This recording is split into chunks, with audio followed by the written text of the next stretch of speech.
I don't know. I've never watched Fruit Basket. Hello, everyone. Welcome to Wyrd and Wyld, session 54. This is Assimilation.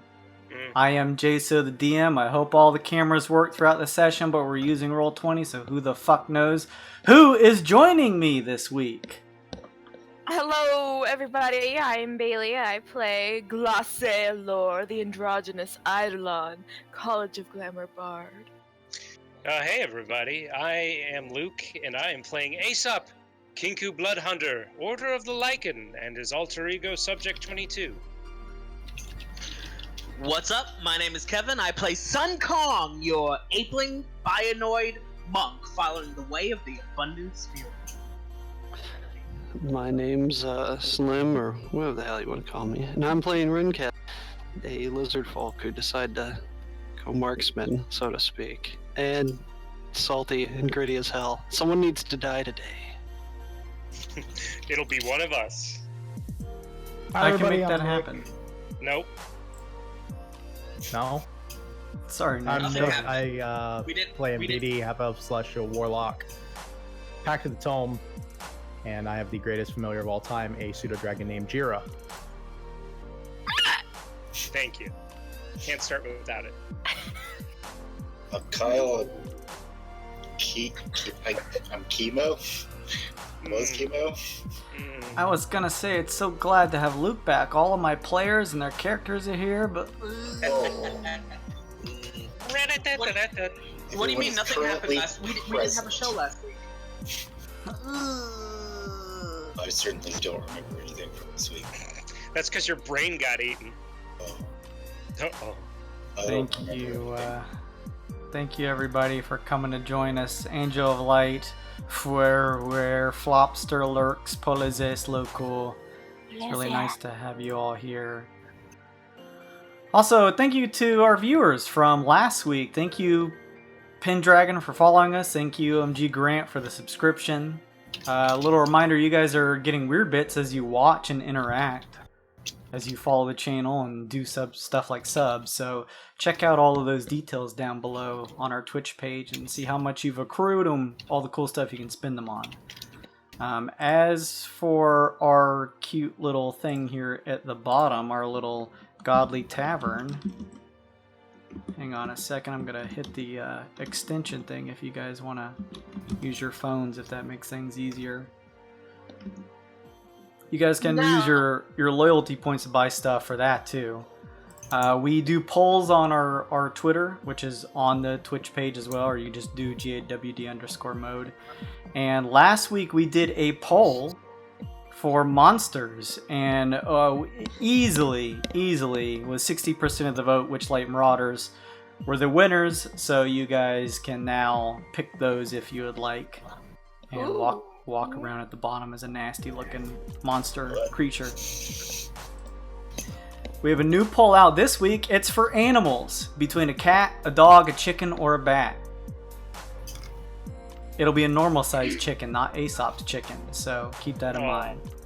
You can go vote now. We have those upcoming giveaways that is now in the month of August that I mentioned. I've been thinking about the details, and I think the last week of every month, during the session, I will ask a question that is part of the lore of our world. It won't be anything incredibly difficult that you have to dig through the past sessions for, but it won't be incredibly easy. So something that will get people who are here watching and engaging and have been following at least a little bit of trivia, and those of you who answer, and those of you who are following the channel too. You have to be a follower. If you guys answer correctly, one of you who did will be picked randomly for that digital gift card. So keep that in mind. I'll iron out with concrete details towards the end of the month, but just keep that in mind for fun stuff. Inspiration cards for everybody. Gimme, please. You guys like your inspiration? Maybe we can get through a whole session without using them. No. I think early in this season, you guys weren't using them a whole lot, or whenever we introduced them, they weren't being used a whole lot. But now it's nice to see you guys definitely making some use out of them. Anybody want to trade? What does What yours do you do? have? Increases spelled save DC or discipline save by 1. Yeah, let me see what I have. Who uses? Does anyone use sorcery points? Nope. Kaz did. Here, Ringcast, Or do you want to? psi? Yes. No. Nobody uses psi points. What's up, Looney? Or Lumi, rather. Oh! Oh! Hmm? I blew a Yeah. card up. I have mental fortitude. Recover 3 psi or sorcery points. Or increase your intelligence, wisdom, or charisma save by 1 for 1 minute. Anybody? I got that We used sweet that last DC. week. Yeah, I got the AC card. I need that one. Oh, nice. Okay, no worries. I'll just use it for advantage. Hey, you guys want to hear something funny? Yeah. Sun Kong's Adjudicator, I believe it is, your weapon, Yeah. has enhance ability. And that can give people advantage Yes. on their saves, like intelligence saving throws. I don't think I have that with me right now Oh, no? I mean, because I think I left it on the ship because we're on Neo Goku. it's in my bag of holding. Is so- it? I didn't Yeah. remember. You if I put boys that. get your weapons out of this damn bag. I have so many weapons. I don't know what I have. I have 2 quarterstaffs, a sword, the Look, adjudicator. just stick your hand in my pouch and pull out whatever you need. Yes, Daddy. Don't.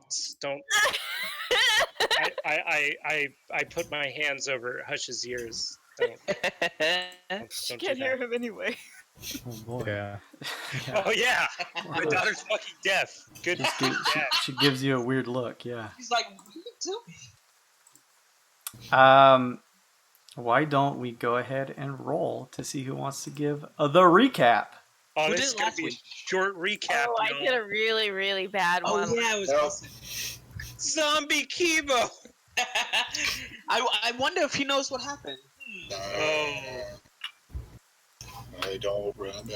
how fitting. Recapping character, I stayed on the ground the entire time and watched my team get wrecked. So we were down in this club, right? And then all of a sudden, everybody started talking like at the same time. It was really creepy, and then their heads started exploding. There was a steel predator at the door. It was a bit much for my team to handle. I had control. I got the jump on the big bad in the back, but then, well, I don't remember. Something bad? My head hurts. Where am I? Oh. Who is Ow, this? my brain. Hey, What well, taste ham?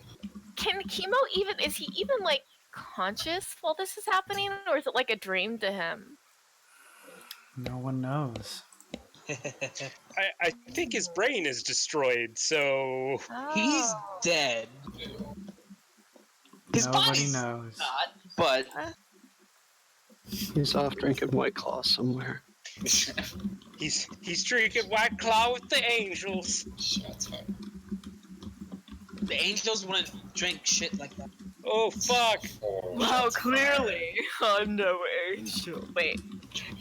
Shots fired.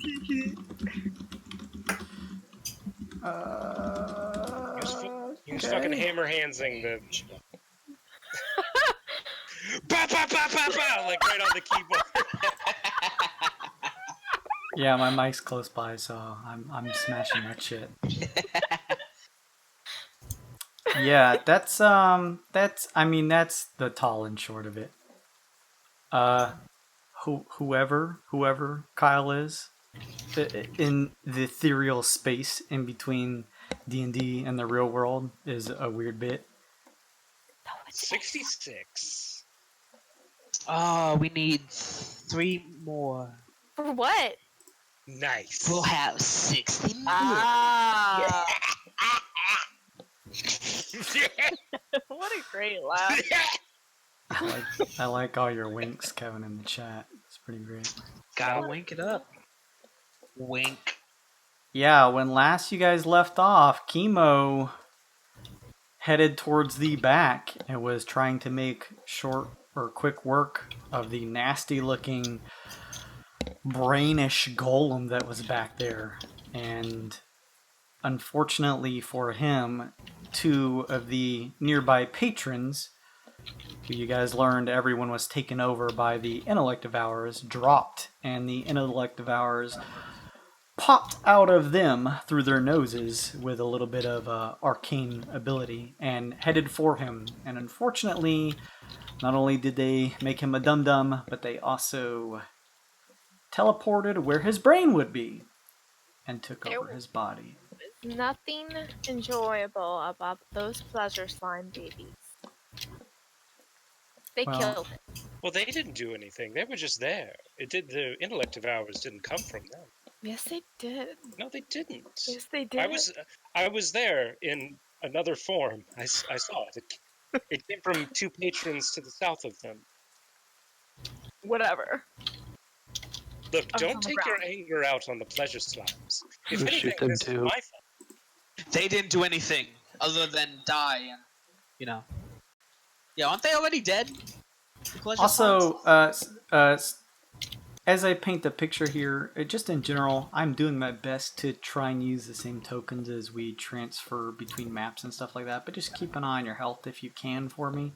And if there's any fluctuations, please let me know, because I do make mistakes. But on Kevin's note, you guys are still in sensation. We're on a different sort of area here, but you guys are still within sensation. You can hear the subtle sound of the rain pattering from the outside. You guys being in the back of the club here.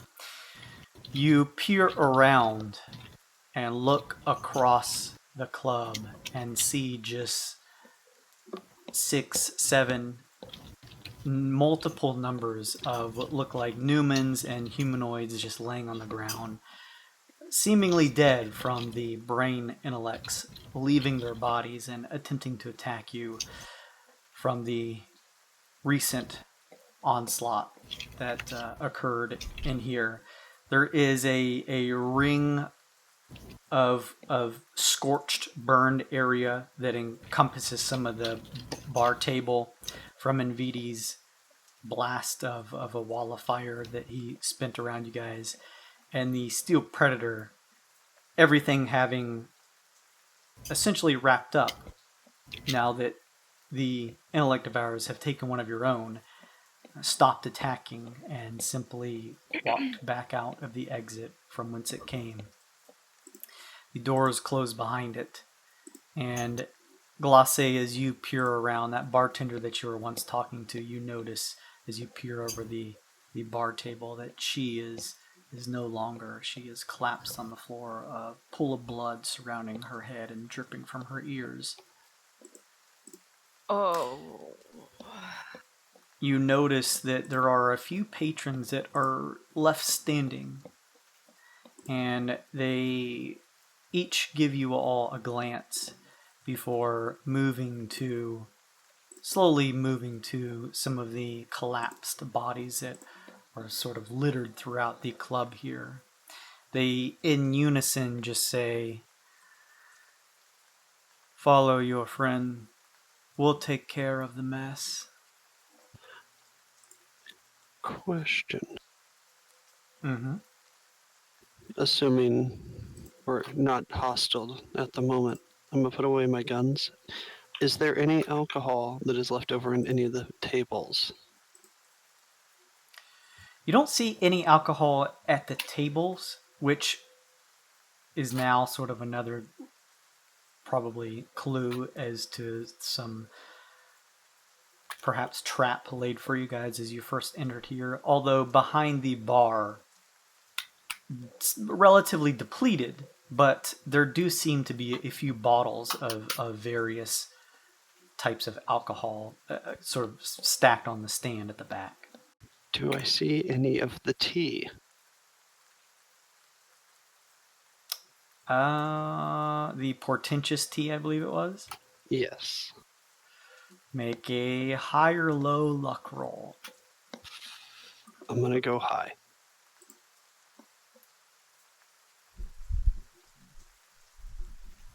Do you want me to roll? Yes, please. You D20? call high or low, and then just give me a straight up d20 roll. 17. You see at the very end a pitcher, mostly depleted, but with one sort of probably tea glass volume of tea at the bottom. I'm gonna casually stroll over to it and kind of shrug nonchalant and say, at least let me have a drink for my friend. I'm gonna take it, drink it, and then just start following everybody. All right, so you walk over to the bar, and Chemo the whole time, as we're at the end of last session, talked in what sounded like a completely different voice, similar to the low drawl that everyone else seems to echo throughout this place. Simply watches as you do. You notice the construct bat appearing at first trying to land at his shoulder, but he, not even looking its way, just sort of sluggishly just sways a hand at it just to keep it away. It flitters close by to you guys instead, flying away from him after trying to land a few times. Can I grab it or put an arm out for it or something like that? Yeah.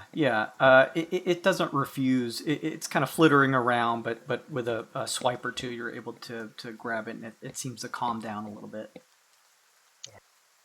I'll hold on to this. Let me take a look. Chemo, yeah. I know you can't hear me, but very sorry this had to happen. It didn't. What am I saying? It didn't have to happen. It's my fault.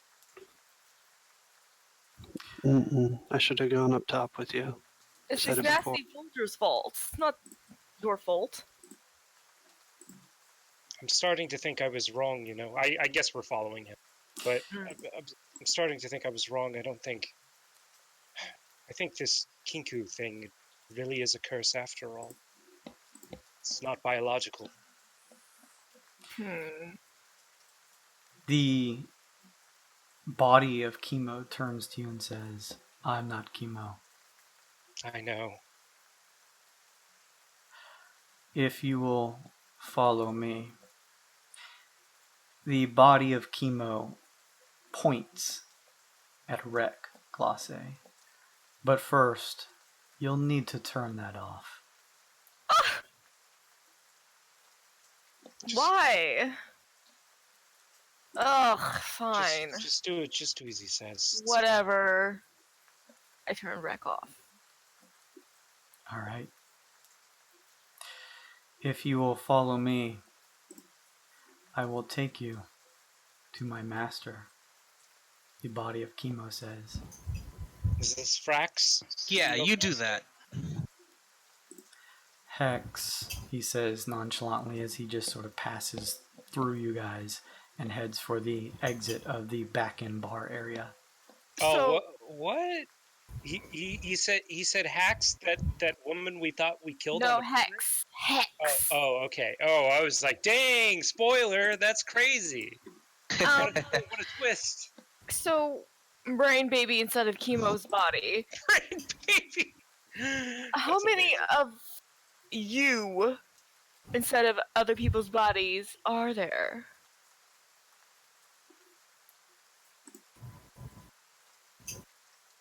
I'm calculating. Oh, God. Gross. Our telepathy is strained at the edges of the city.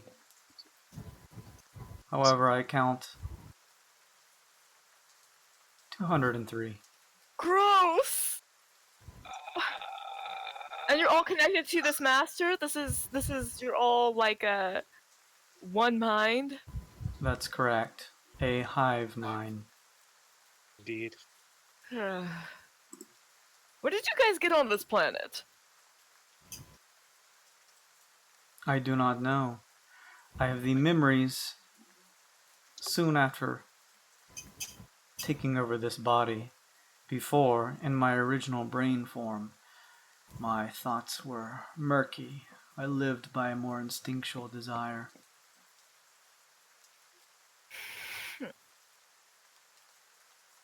Chemo shifts through the front of the bar.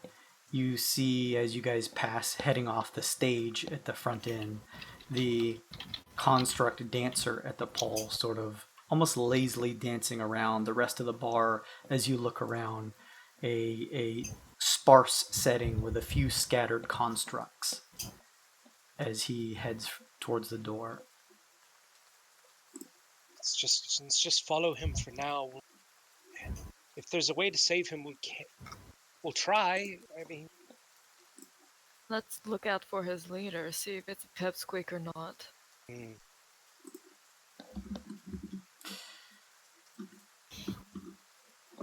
He exits the sensation into the cold, damp, wet outside of the city streets and sort of slovenly waves you guys forwards to continue following him.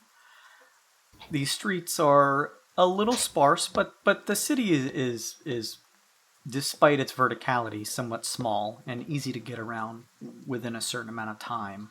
So it's relatively packed. So it's sparse, but there's still a decent amount of people passing by the streets.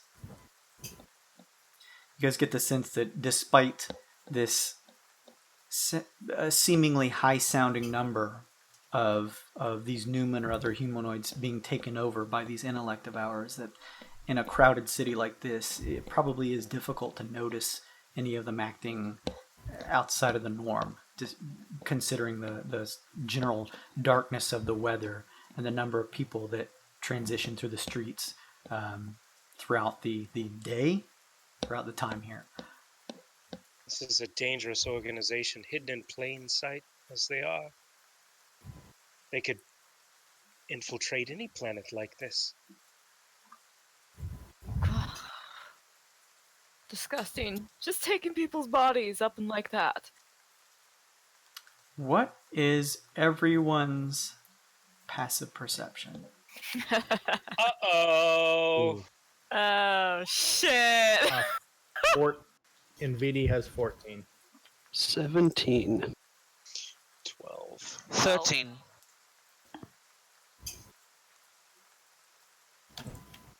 Rinkaz, yours is 17. I'm sorry, Yes. Aesop, what was yours?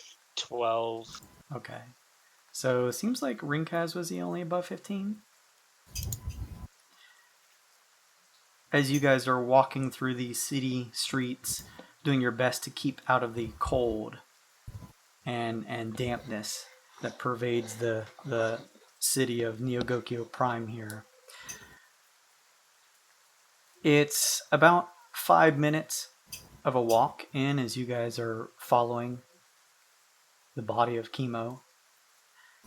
Rinkaz, you notice out of the corner of your eye, you just being your typical maybe paranoid or just eyes behind your back self, it seems as though you're being tailed.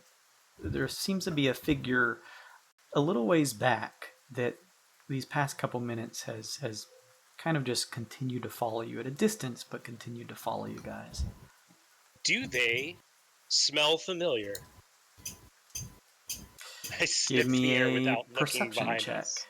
with advantage. This is one of the ones I get advantage on. That's 15. You take a second after Rinkaz sort of nudges you with his elbow and sniff the air, continuing to try to not make it completely obvious as you try not to look back. You sniff the air.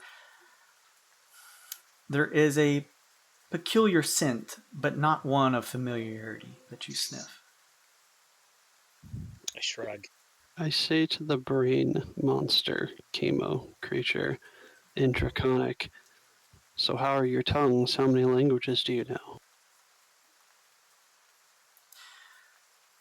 Brain Chemo turns to you guys for a second and then turns back and continues walking and says, I am programmed to speak Common as the most fluent language of Neogokyo.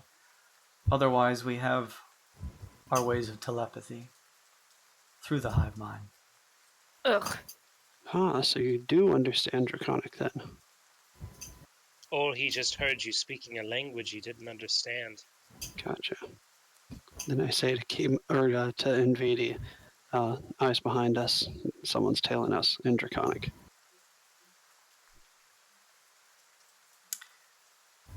It seems as though the body of Chemo ahead of you doesn't really make any shifts or movements out of order when you say that, Rinkaz. However, it's difficult to tell in general because the body of Chemo seems nonplussed by most things as he just sort of makes his way through the streets here.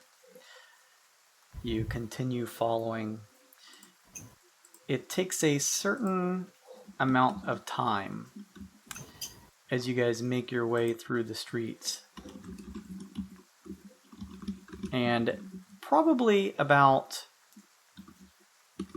I don't know, say 15 or so minutes as you make your way through. You guys kind of get the sense now that you've been in Neogokyo Prime long enough that you are at the outskirts of the town, or nearing the outskirts. You're sort of at the edge of the city. Everyone make a history check. Ooh. Natural 20. Ooh. Oh, Give me that shit. good boy card. Mm. Yeah, you get the good boy card. There you are, buddy. The total is 17. 21. Oh, 20. Yeah, 21. And I'm drawing a 16. card. Got 14. Nice. It's good. Yeah, most of you, along with Aesop especially, are full group wide able to recognize this place. This seems to be this area that you made a visit to early on in this season. This sparse area that had these large steel-made storage containers that were largely used for just sort of an open area that held a lot of construction equipment and stuff for the city of Neogokyo that after some restructuring through the city has largely been abandoned. You guys remember that you, for a bounty, had returned the head of one of the members of the original syndicate members Right. to these mysterious figures that were hooded inside of one of these containers for a certain amount of bounty.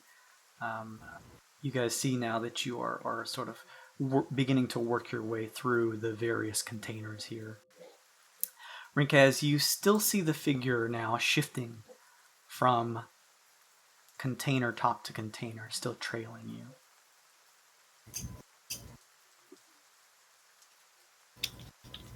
Do you do anything in response as you guys continue working your way through, or you just keep following? I mean, fuck, is there anyone else that can make any kind of, like, check to see who it is? Like, maybe we can signal them. Yeah, you guys could totally make a perception check to try to get a better look. I won't. Well, I got perception. Recast lets us all know that somebody's following, or is just was it just? Yeah, he let us all know, but we can look again. I want. Do we get the impression that it's the Steel Predator? 19, by the way. Same. Rinkaz was able to discern that it looks like a relatively covered figure was following you, though because of the downpour here, it seems as though they're relatively covered up. So without a perception check, it would be difficult to tell. So let's see what you guys got here. It's Mr. Flavortown. Oh, if Flavor Town got eaten by the brain bug. Oh, I didn't get to go to Flavortown yet. Me and Sun got 19 perception. Oh, very nice. Thank you, Tink and Ryo, for following us. It's very nice of you. As you guys watch with your perceptions, you now see a figure shifting through the dark, wet rain, headed towards you. As the figure approaches, it's relatively dark lighting around here, but you're able to see that it looks like a green, what looks to be maybe male furbolg is headed towards you guys. Huh? Do we know a Furbolg? I don't The think one from the Helper's Hand. Didn't we see one? You don't think, though, that that's him? Can we do another history check? Is he, like, rapidly approaching us, or is he keeping a Hey. distance? Hey, y'all them Tycoons? You hear honey. a voice call out. Oh, yeah. This is a bad time. No. Oh, dear, it's another fan. Honey, oh, here. Let me just. Do you have a pen? I can sign whatever body part you want. You can be on your merry little way. Well, I Check don't is normally off right do now. that. Well, I don't normally do this, but Mr. Chemo, can I shake your hand? Oh, chemo. The body of Chemo stops, leading you guys, and turns. It looks to this figure, this sort of green-furred male furbog, and turns to the rest of the party, almost looking to see your guys' reaction. Okay, well, you know what? We usually do this with the rec on, so maybe we can just take a little pausey here and then just turn rec on and oh, hello everybody, we're back No, and we're turn that off. Sigh, goodbye everybody. I like turn rec to the fear bog that's following us and then to chemo. Oh, what's going to happen next? We're still on our way to get hexed, but bye. Okay, it's off. Little update, that's all. That's all I Chemo, want. You would shake the hand of one of our fans, right? Yeah, it's not like murder Maybe, shake. Maybe if I looked a bit more familiar to you. What? Familiar, the body of Chemo says. You see like little lights of hexes form on the furbog. It strips away to reveal a human.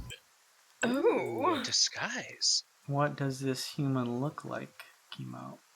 She is about Ooh la la. 5'10". She's got a pretty slender build. She's got pretty neutrally colored clothing. And she's got tattoos all over. It might be hard to describe a race to her. She kind of looks like everything and nothing. Oh, beautiful, mysterious, wonderful. New person that you're not going to kill, right, Chemo? I wink. The body of Chemo watches you change, Kyle, into this more feminine, probably slightly human-looking, more so than a furbog at least, form. And you watch as the expression on his face doesn't change. There's a very almost blank expression. There's almost a certain malaise to his eyes, as if there's a lack of emotion. He turns to you, Aesop, and says, "Yes, I will shake your hand," and walks over and extends his hand. She kind of looks gobsmacked that there's no change in Chemo. Can I do like a sleight of hand or something to warn this new person? Like Sure. I kind of like do like a quick like scratch on my neck that, you know. He's like walked up to her, so from behind. Yeah, go ahead and do this. Oh, that's a pretty darn good sleight of hand. That's 24. So I'm trying to explain to this new traveler that this is not this may not be the Chemo you know. It's dangerous stuff right here. You see from behind Aesop this humanoid-looking raven creature, Kinku in race, running a finger at his neck as if to warn you in some manner. There's an extended hand from Chemo outstretched towards yours. Do I don't want to get meta here, but I feel like, I notice his communicator or something like that? Like, what kind of check would I need to make to notice that? His, like, earpiece or whatever. Oh, at this distance, he's walked up to shake your hand, so you're able to see that he has what looks like a some type of interesting fashioned earring, snake-like in its design that sort of wraps around his ear that you faintly notice on the rest of the party. Okay. I want to use my arcane hand to steal it from him while I shake his hand with my Ooh, ooh, I like this already. What does that do? So it's mage hand, but it's invisible because of my arcane trickster. Oh, okay. Nice. So I can use it to like steal shit off of people, and it's still just a sleight of hand check and all that. Then, as an action, I can use it to stow whatever I stole into my own pockets. Does it ask for a check from you, or does it just give you? Yeah, I mean flavor it's text? still a sleight of hand check. Okay, It's gotcha. My, Okay. It's my skill though. So plus 11. Oh my god. Does a 31 do it? Woo! Good boy. You shake his hand with a firm handshake. He shakes your hand, but it's somewhat limp and almost lifeless. There's a weird sensation that crosses your mind, almost as if he is unsure exactly what he's doing. There's the unfamiliarity with the handshake that he gives you. He turns, and with a quick brush over your hand, you hold the earring of communication in your palm. He begins to step away from you, back towards this area that he seemed to be leading these group of wild tycoons in front of you. Alright. She's gonna play it off and kind of like pull her shirt closed and say, "God, you think you spend a night with a god, you think he would even remember you?" And then she just kind of runs off. Chemo, you're a dog! Well, I guess you're not really Chemo anymore. He was a dog.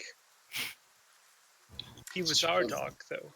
She runs around the corner and puts the communicator on and trips up and says, "Who the hell are you people? How do you know Chemo? What's wrong with Chemo?" You guys all hear this as the body of Chemo is just, again, similar to the Sensation Club, kind of pushing past you guys to take his slow march ahead and continue leading you through the steel cargo containers here throughout this area. Aesop mumbles despondently, "I can't believe he's dead already. We just met him. It's really my fault, you know. We should have left him on Scourge. We shouldn't have insisted to take him with us. Now look, the mess we've gotten him into." No, but I was there. I was right next to him when it took his brain or whatever it does. Guys, it's okay. Look, if maybe we just follow this not chemo, whatever brain monster to whoever his leader is, maybe he'll help us get him back. We've done favors for other terrible groups before, I'm sure. It's a possibility. We wouldn't want to jump the gun here.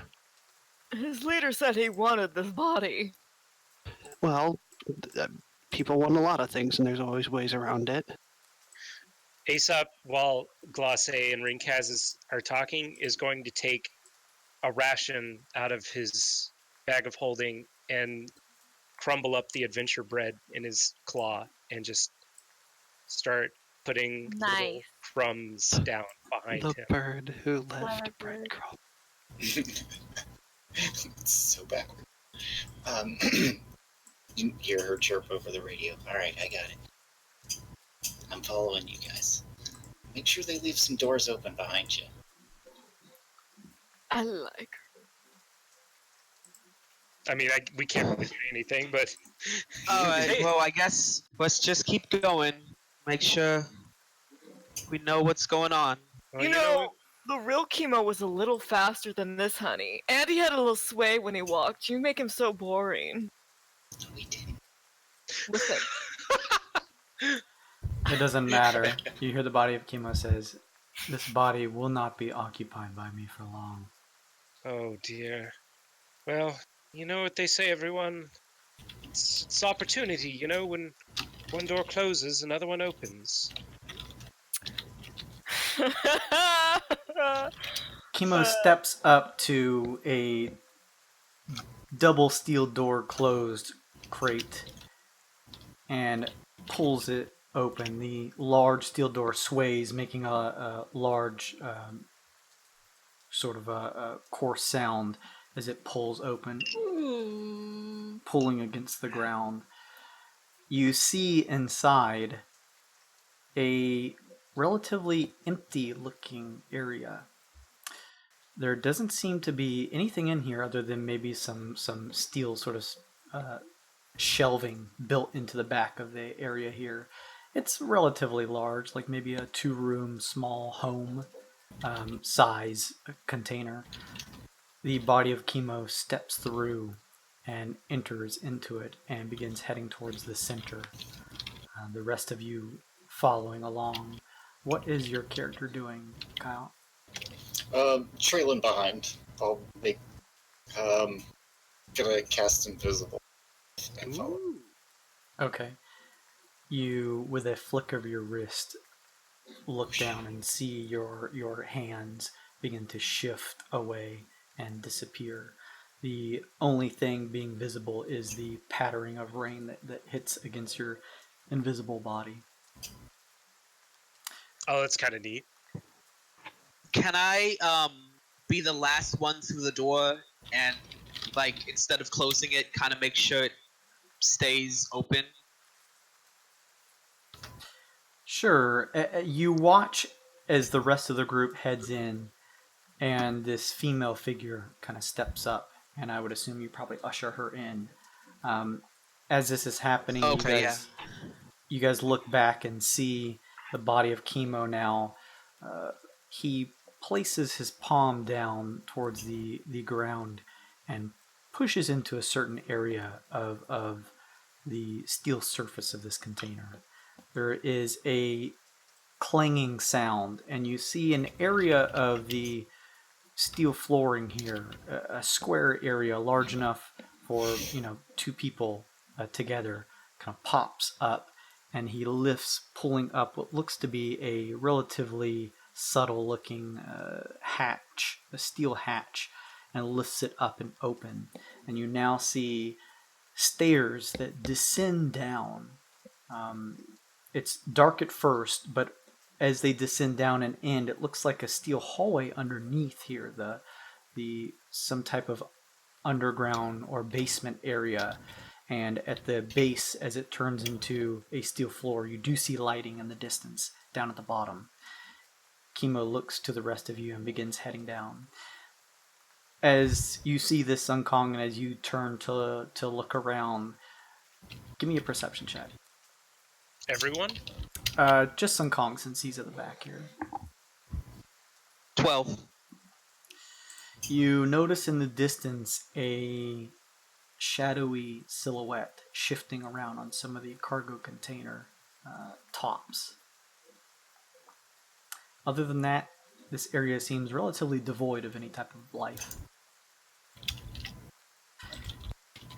As everyone sees the body of Chemo descending down the steel stairs, Sun Kong at the back kind of taking a peek around before probably returning with the others. What do you guys want to do? You want to head down with him? Does anybody want to do anything for heading down? I'm gonna crumble up the rest of the adventure bread and just kind of leave it near the entrance to the plate that had the hidden staircase going down. Okay. I'm sorry, I might have missed it if you said it. Is it light here? It is very dark inside of the container here, but you do notice as the stairs that has been revealed under this sort of, it would have been almost invisible to the eye because the steel plating of the floor here is just flat and devoid of any type of markings or anything other than this weird sort of pocketed area that the body of Chemo is able to press into to open this kind of secret hatch. At the bottom of the stairs that leads down into this, what looks like a basement type of area, you do see a steel flooring where there is light emanating from a distance. So wherever this is going does seem to be lit up, but in the general vicinity inside of this sort of raining steel container, it's pretty dark.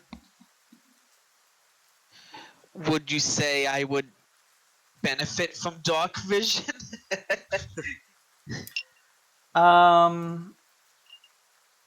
In the sense of, what are you trying to do?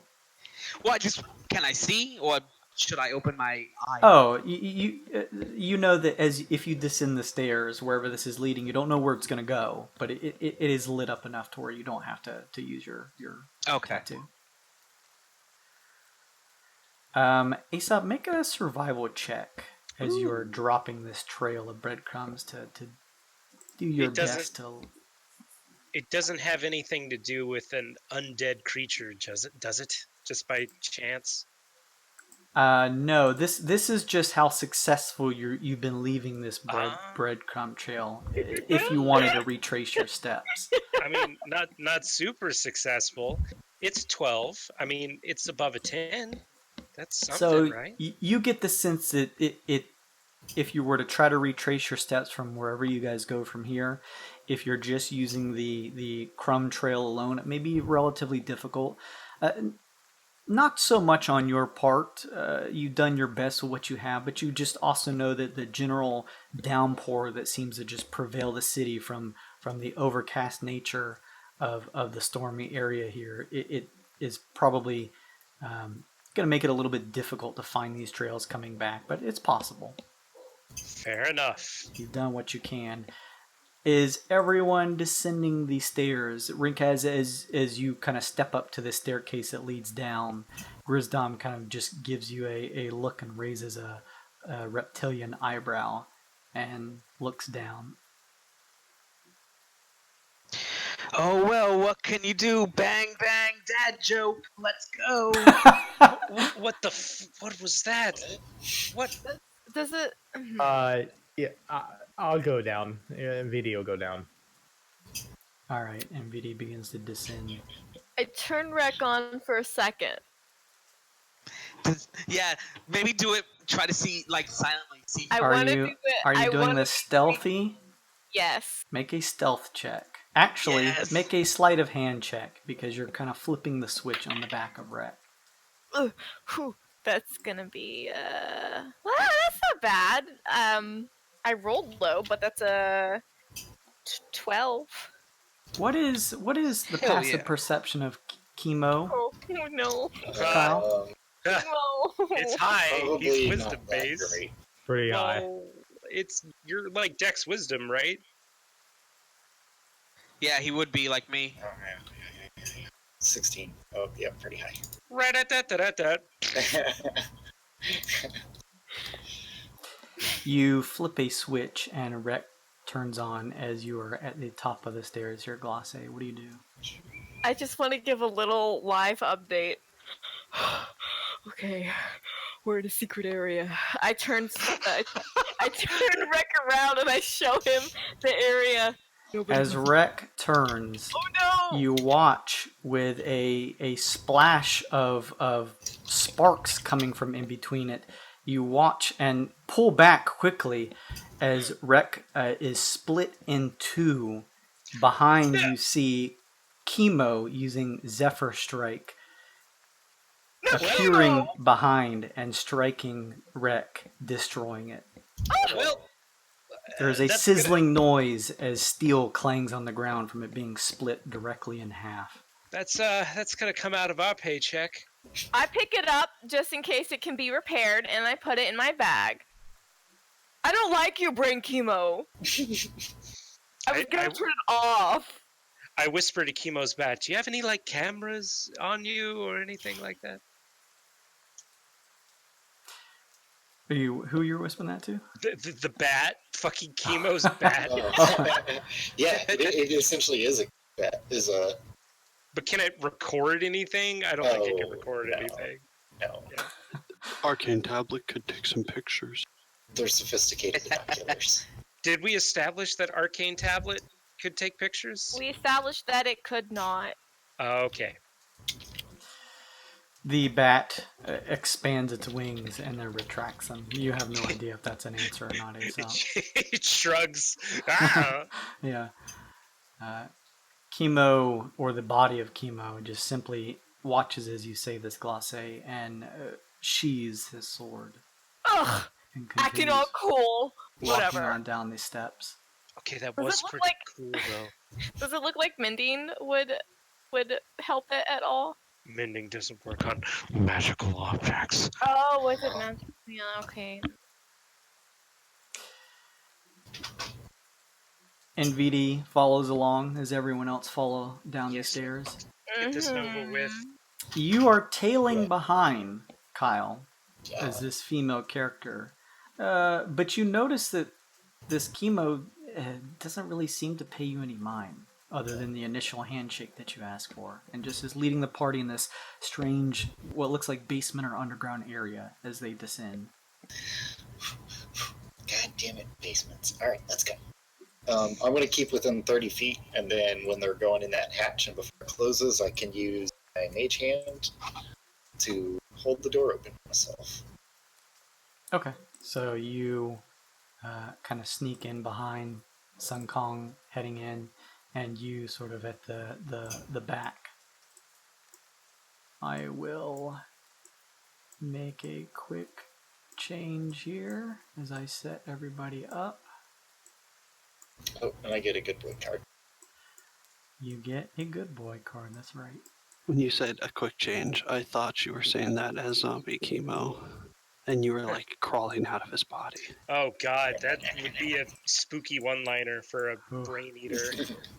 Oh Let me change into someone more comfortable. That's, no! Does zombie chemo have the other part of my clairvoyant eye? No. No. Who has that? pretty sure it's chemo. What? The fuck is that? It's that sneaky thing. It's like you go somewhere and sneak and you can show us, or whoever has the other eye, what you see. I don't remember that. Pretty sure it was chemo. If Not she it. gave it to him, he has it. Chemo, you can take your card. Well, you know that whoever's following you just picked the earring off of it without noticing. Yes, we do. Chemo totally has the right eye. I have it in my notes. Okay, good to know. Damn it. Did you get your card, Chemo? Oh, sorry. It's alright. See it. I see it on stream, but I don't see it on the game. Let me try and push. Should be there. I won't see it.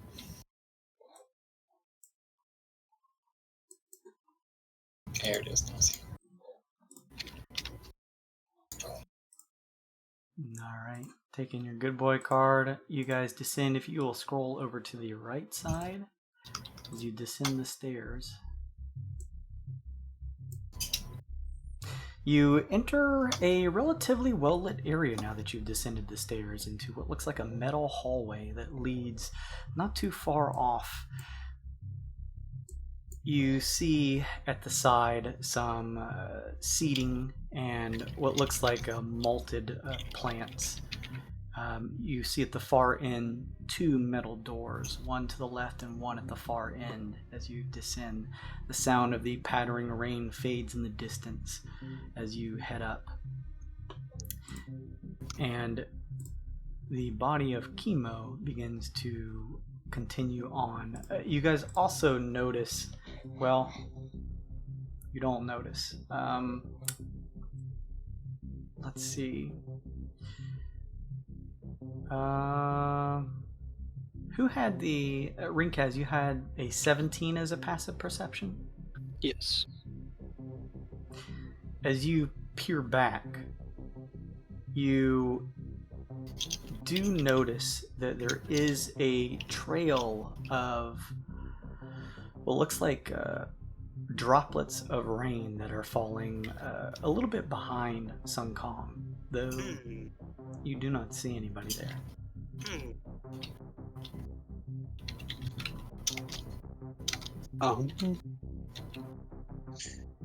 All right, everyone. You know what they say. Let's keep our friends close now. We don't want to lose another one. Indeed. The body of Chemo heads up to a set of doors. There is what looks to be a pad to the left with common numerical numbers on it, and he quickly punches in a series of numbers. Can Ooh, we see? Yeah, we're all gonna ask the same question. Make a perception check. Ooh. Oops, that's 19. Whoa, Shimo! Shimo! Ooh, I've averaged a 19 so far. Holy moly! I think this is the one, This is Shimo. the one. This is your character. Shut up, shut up, shut up, shut up, shut up. Wow, that's pretty good. Anybody above a 15? Because he does it with some adeptness, with a quick shift of his or ambidexterity as he quickly punches in the keys at the pad. You notice the sequence of numbers. It does not matter because who cares? You do remember the sequence though. Nice. 6969. Pound sign. There you go. Oh, I did that wrong.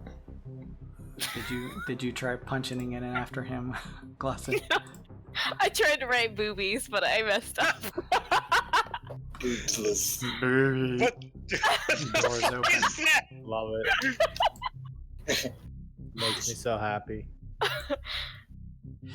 The doors open to a open room that looks like maybe some type of general lab feel to it. There's a desk with what looks to be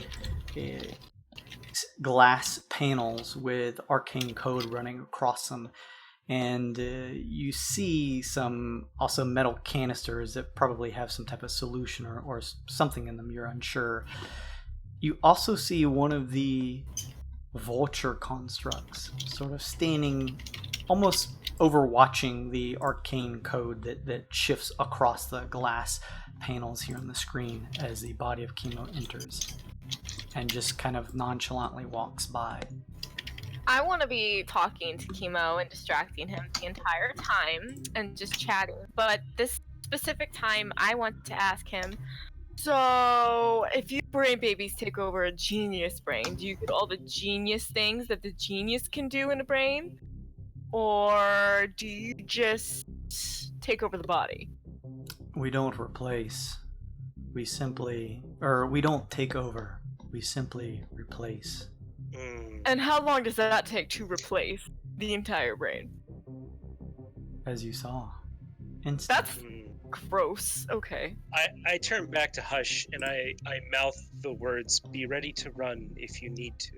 She, ever since this experience of seeing Chemo overtaken by this intellect of hour, has a worried look on her face and simply nods, trying to do her best to stay behind you as this seems way above her element. Yeah, just a bit. Yeah. No shit, Dad. No, you gotta get that grumpy dad. Well, she has fucking Kaz's voice is the funny part. No, fair enough. The body of Chemo continues heading towards the end of the room. You see a number of similar panels and what look to be some steel crating over in the corner. You also see at the far end what looks to be like some type of pod with glass and steel sort of encompassing it. You see another what looks to be red vulture construct at the top end overlooking some computer screens. You also now see a figure looking at what looks like a circular or bevel-ended at the top steel projecting itself out of the ground. This circular steel panel that has some arcane code running at the side. As you guys take a better look, the figure is dressed in a relatively formal attire, what looks to be a mix between sort of like business and or I should say a formal looking lab coat. On his head, where typically a face would be prevalent, you see a large black coated what looks to be metal helm or casing that covers from just underneath the nostrils all the way up, with ridges that run across the top that cover the rest of his face. He seems to be either part or separate from this is a cloth that covers his neck and just below his chin, the only thing distinguished and visible is a cutout where his mouth and lips are. You notice a certain desaturated tinge to his skin. He also sports 2 black gloves that have extended nails at the ends, and you see as he rhythmically, with a certain admirable pace, almost as robotically, just typing in at this arcane panel. He turns as you all walk in. The body of Kima says, "I brought them here." And the figure turns to see the rest of you. He turns to you, Aesop, and says, "You finally come, Aesop." I suppose so. I to am find you in a- Frax. Oh, you're Frax, of course. I take it you've been in contact with 21, aka Malady. This is correct. You must have been on a long journey, fought with danger to reach this point. Could say that. I say, looking at Chemo's body through my side eye. Is this Malady still alive? I killed her. I see. Do you know the principle of causality? He says as he turns to look at the body of Chemo. Get on with it. Tell me what you're going to say. I've spent enough time looking for you. I was a prisoner, caught on the now destroyed prison ring, and was set free via a wonder seeker who I have learned was seeking retribution on your group, the Wyld Tycoons. Malady. Malady, in turn, aided in my bio-research by providing what was left of your charred research documents that she had absconded from Udu, with the same goal in mind, retribution. And she succeeded in a way, although I think the focus of her retribution was quite undeserving, for I'm still alive, and Scourge is in ruins. Yes, an interesting outcome. You may see the... how shall we say this? Overtaking of one of your members' bodies as an unfair outcome. But I just want to remind you all that it is simply the scales of causality tipping themselves back from the weight that you yourselves put on it. Okay, that doesn't make anything... whatever. I take it you took a considerable loss from Scourge's destruction. Not at all. Malady was simply a means to an end.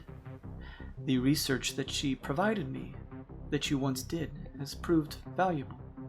Her concerns about a cure for your people, a mere byproduct of my research. Indeed. Of course, with the factory in ruins, the last key component you need suddenly became a lot more valuable, didn't it? Stained smaragda sheets. Indeed, you are correct on that matter. But, to be clear, the stained smaragda sheets are only necessary for the creation of a vector that will serve as a cure for your people. Explain yourself. Describe to me this vector. It is all here, he says, tapping at the steel casing at the side of his head. It would take some time. Suffice to say, there are other concerns for the reason why you are here besides the research. There are new developments, he says, turning to the body of Chemo. Indeed. You see, after escaping my imprisonment, I came back to return working for the Syndicate, only to find it under new management. I quickly became the rightful hand to its new Modron leader. I looked at Glosse nervously. A rogue Modron, to be exact. You see, this Modron had a particular affliction that it was seeking to find some sense of equilibrium with. It was because of your research, Aesop, and the original intention for gathering it from this malady that I was able to use it in helping the Modron. I don't understand. Modrons are clockwork creatures. They have nothing to do with my research. What do you mean? At one point this may have been true, but things have changed for this Modron. You see, Hex, as he's come to term himself, he has been afflicted with the spore of an organism known as an andaloid. Are any of you familiar with it? Can I make a nature check? Sure. Nature, history, if you'd like. 17 Maybe even on- survival. Survival is an 18. All right. 15 on history. Maybe I studied it in school. Runcast thinks it's a type of food. Oh, wow. 17 survival. So, Sun Kong, you and Aesop, between your time spent over the course of your lives, and maybe Aesop and Envidi to some extent due to your research and readings over this period of time, the name of an andaloid kind of rings a bell in your minds. You guys remember that this was a particularly nasty organism that, when found in any sort of relatively well put together society or culture, a town or village, when it was prevalent, was quickly dispatched by whomever it could. You guys remember that this organism would attach itself as a spore to an individual and would essentially assume control of them, repurposing in their mind a new motive, which is to infect others and join their forms with its own. I see. So it was somewhat similar, not to the original purpose of my research, but to my current condition. A passenger person's mind, something that takes over. Yes. This typically results after andaloid infection and spread with a chimerical being, as the infected individuals are fused to the host. However, with the research that you, through malady, had provided to me, I am hoping to stave off the further mutations that Hex will undergo, retaining a singular humanoid form moving forward. How He extends a claw towards the body of Chemo. Chemo, or rather the body that this one inhabits, is the catalyst for the research. I see. What does that mean? Aesop, I'm trying to follow, but I can't. I don't understand. What does that mean? He's saying he's going to use Chemo's cadaver as a host. Not unlike what I did on Udu. More specifically, this form, the body of the individual you once knew as Chemo, will be fused with Hex into a fully new being. But And Chemo... oh, sorry. Go ahead. No, You the talk. Chemo's gone? Chemo's body, for all intents and purposes after the fusion with Hex, will be lost. However, you were not requested to come here and leave empty-handed. While the body has been commandeered, his brain is not. Frax says, as with a few punches at the glowing arcane code in front of him, this sort of rounded top circular I should say, a cylindrical metal object that kind of comes up out of the ground. The sides of it begin to shift down. The steel exterior is sort of dropping and giving way to what looks like a circular glass case, almost like sort of like almost looks like an aquarium inside. However, instead of fish or anything, some type of relatively translucent fluid. And inside, in what looks to be a separate looking jar, is a brain. At the top and base of this jar is what looks to be some sort of metal container that keeps it all together, and shifting around in a circle at the sides of the metal exterior of this glass jar at the tops and bottoms is what looks to be some sort of like arcane light that glows. Hexed, I presume? No. You see, Hex's variant of Intellect Devourer come with a very special arcane variation. When they take the place of an individual's mind, instead of simply completely replacing and annihilating the original, the current brain of the individual is magically transferred to one of these arcane jars for processing.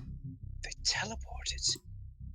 Yes, an arcane code programmed into the Intellect Devourers themselves.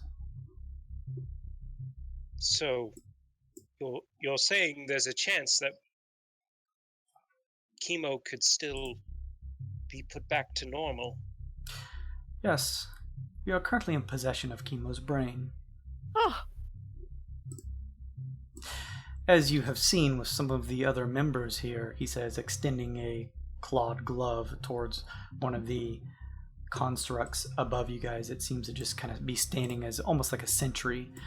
You notice that despite there being sort of a piece of velvet cloth covering its face, that you know that underneath, especially you, Aesop, that there is a glass envelope inside that holds a brain.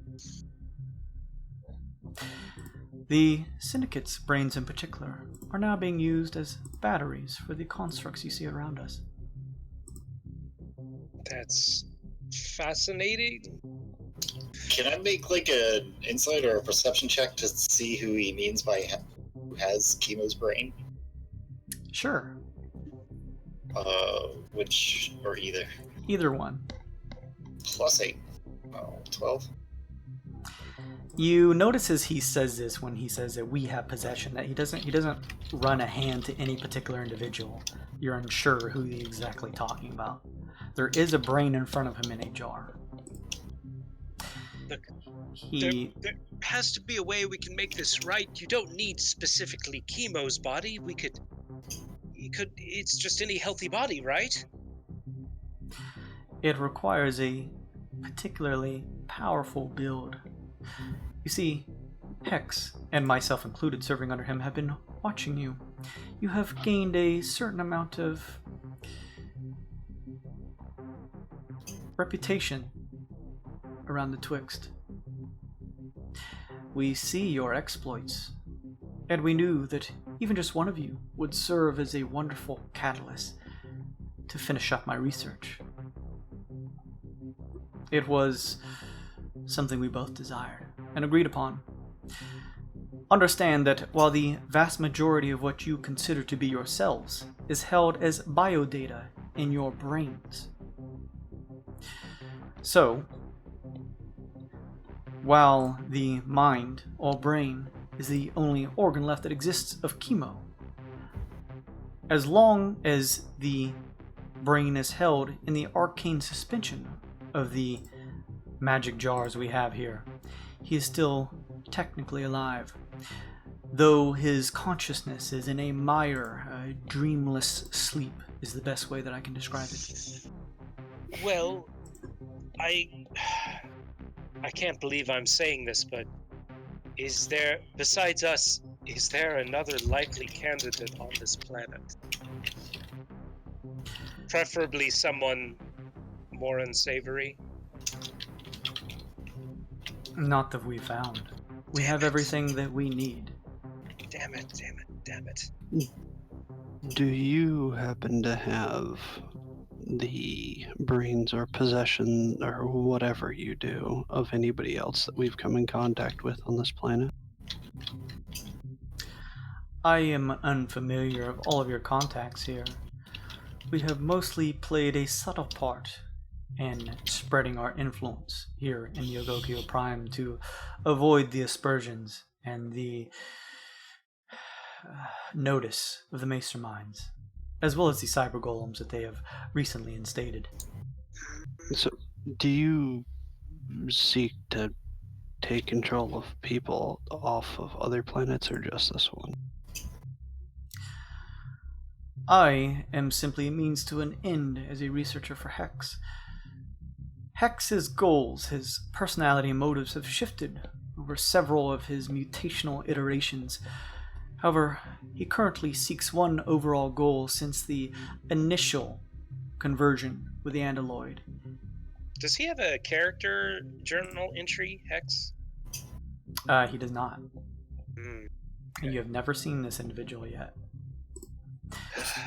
Wait, He what? seeks to assimilate all beings into his form to create a supreme being. Okay, that's. I look at Aesop. Yes, I agree. So you mean us as well, then? Eventually, yes. I myself included, he says, as you see him turn towards the construct up above you guys and back to you. You're already brainwashed. Incorrect, he says, tapping at the steel casing on top of his head. Oh. Kimo's mind is still intact, though his soul, on the other hand, at least as far as my research has told me, seems to be in a state of transitory space, somewhere not exactly beyond the pale of death, though not on this plane either. Either way, that is a effect I will need to look into further. So, what are you proposing then? Why bring us here after you've got this body that you need? The body of Kimo turns to you all and says, "You were brought here for a reason. Hex requests that you do him a favor." A favor? How dare he? You take our new friend and then you ask for a favor? That's quite a tall order. Hex wants the mind of someone from the Maester Minds. This is twofold, Frax says.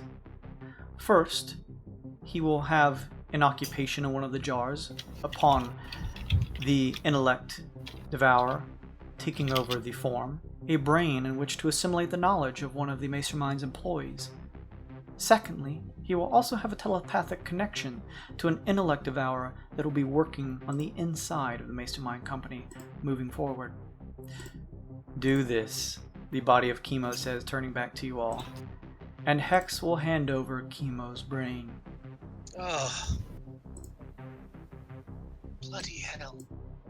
What mastermind are you wanting? It does not matter which, as long as they work under the company, within the grounds. That is all that matters. Give us a moment, will you? Just give us a moment. Very well. If you have any other questions, I'm here to answer them, Frank says. Out of character, I mean, within reason of this being like the brain hive, what stops us from waxing this dude right now and Hey, everything We can in here? discuss it in the corner. I mean, that's a good question. Eventually, you'll all be a part of the giant brain. I'm Hell gonna to the fuck no. I'm gonna be honest. I'm surprised you haven't fired on this guy already. Me too. If it wasn't her first session, she'd probably be in there with a knife. I just wanted to know what he was trying to get at first. And that's why I asked now, because I would say, I'm sorry, Luke. You can learn that information, Rinkaz, by making some in-game rolls or perception check or something like that. Oh no, I got He said what he wants us to do. Make a perception check, you mook. The DM is telling you to make a perception check. If you want. The information would be in this room, not from me as God, per se. 15. Can I give him advantage on that? I'm trained in perception. Yeah, but you're like invisible, right? I was going to say, you can, but you have to reveal yourself to Ringcast if you do. I am trained in perception. BD's trained in perception. Alright, so I will say that you could roll with advantage, Ringcast, if you'd like. Oh my god! The golden Good boy card. Oh, Natty fucking 20. We're getting them all out of the way now. you know, of all the 20s I've rolled, I think I've only ever gotten one good boy card for one. And now you got 2.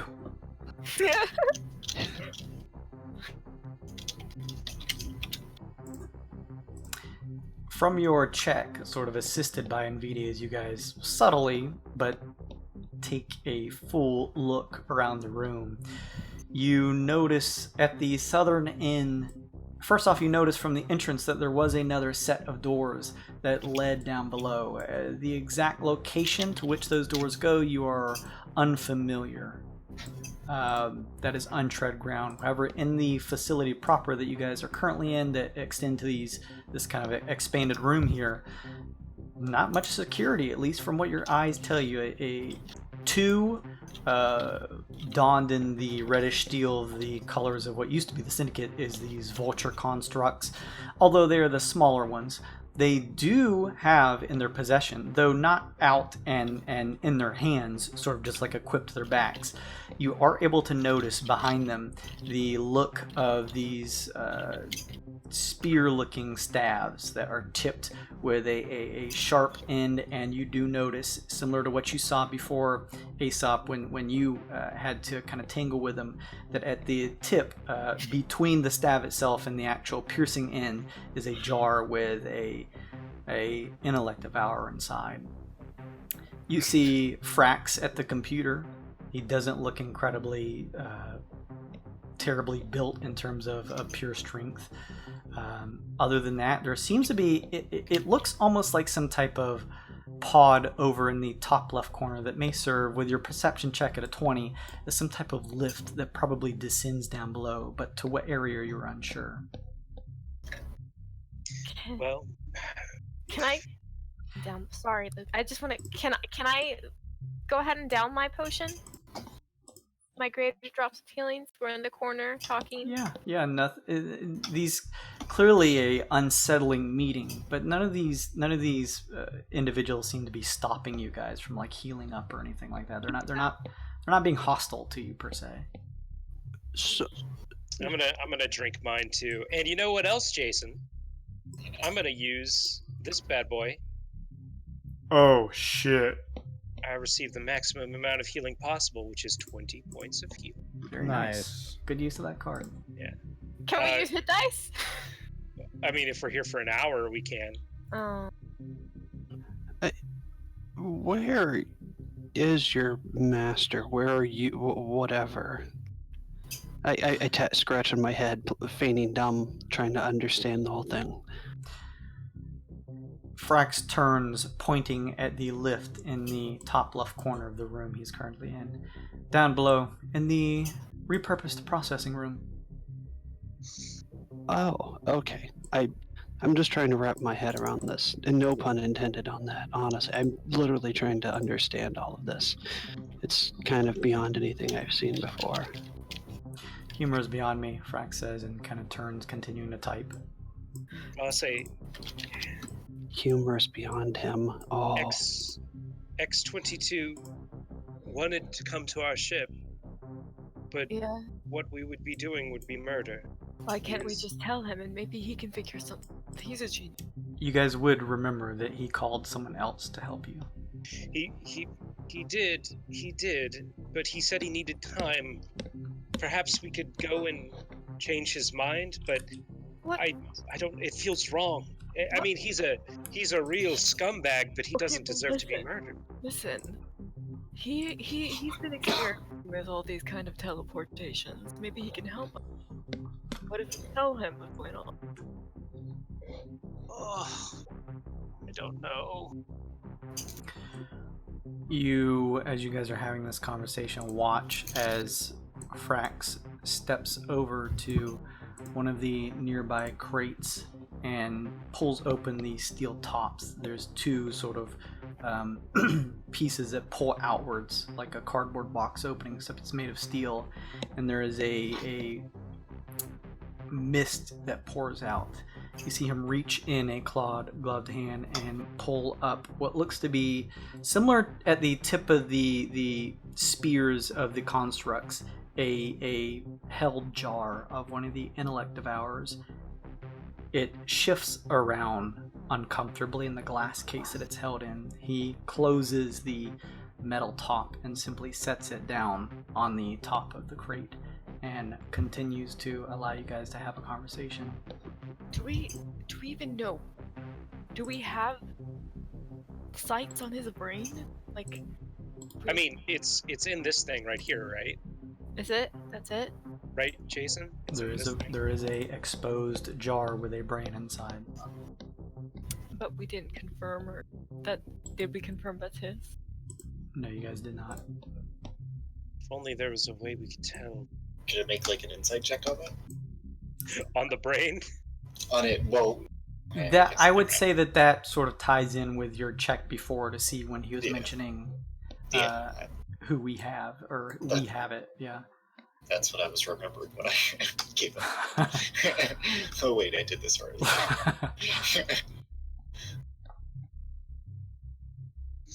I don't like the idea of giving up a mastermind, so I think we should probably ask for help, and if they don't help us, then...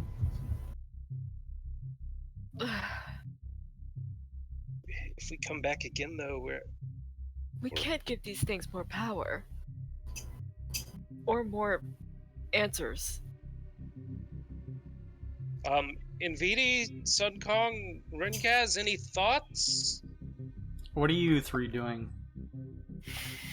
I roll my head back over to Aesop and just look at him. He says, "You know what my answer." Oh, I'm dear. just looking at the brain.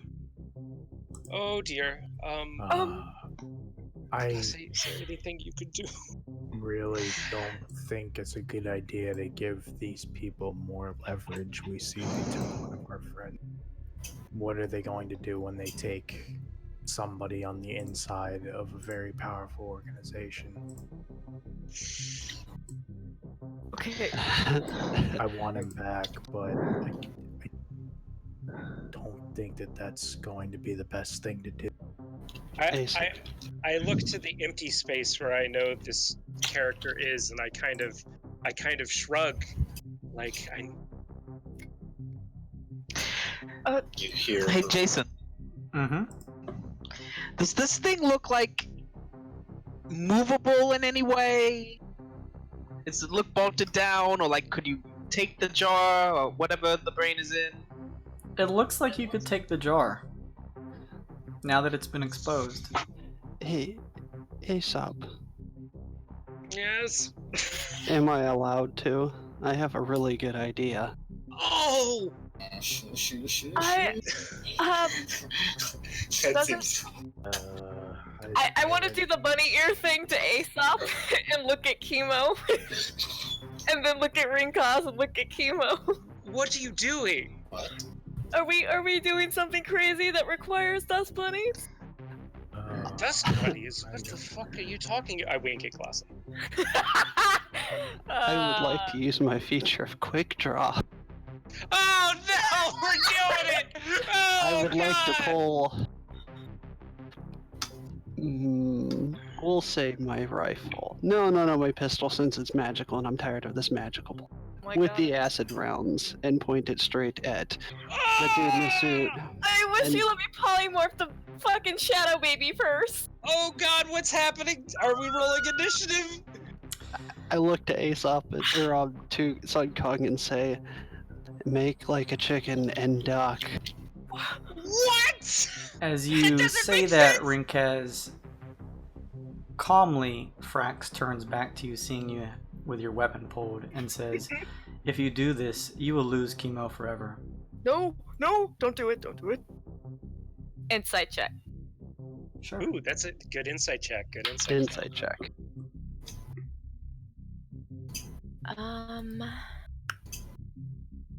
She didn't. 21. 21! Holy shit! I rolled high. You get the sense, just knowing the genius, that they are not particularly apt to lie, and despite this one being more of a roguish nature, working with a pretty cabal of pretty despicable entities, that he seems to be telling the truth. Recause easy. Recause. Before in the sensation bar, you agreed not to give up one of your own and fought for your lives, and one of your own was taken. The outcome, and I have weighed the probability, will be worse within these doors. We want our friend back. You just took him from us, and you expect us to help you take over the planet and then the whatever else you want to take over. And there is no need for violence. In fact, you do not even need to kill the mastermind employee. Simply have this creature here take over his mind. That's killing. That's killing. You're asking us to kill him. Yes, but not in a violent way, of course. You're an idiot! There is no need for violence here. You know, I've come across many people across this galaxy, and I've been criminals, and I've been nice to them and let them go, and you know they maybe reform their lives. You know, some of them maybe even our party, but taking people's brains and promising us that our brains will soon be in a jar, so you can have all the knowledge in the world. I assure you, that is Hex's desire, not mine.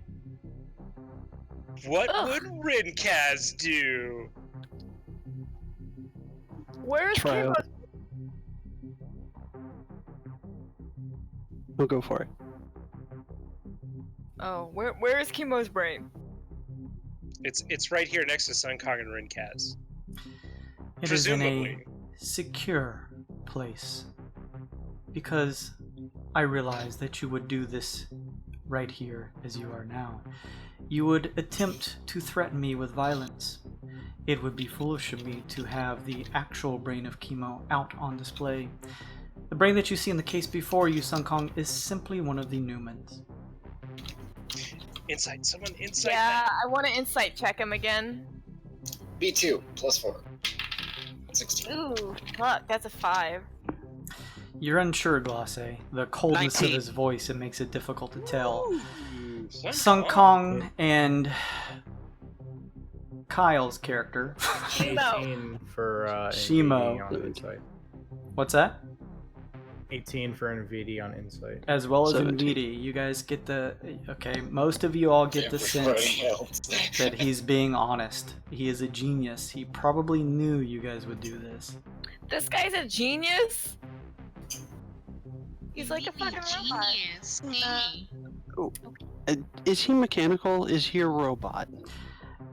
The exposed area of his mouth seems to give you the sense that he is humanoid to some sense, although it looks as though he has quite a few augmentations that have been made to him. I can't recall. Did I try to charm the professor before and then it didn't work because I don't know. I don't know. think you did. Does he look like can I do a check on him to see if he's organic enough to charm or dominate? Knowledge checks are free. Can I do like to do this? nature check, I guess? I don't know. Sure.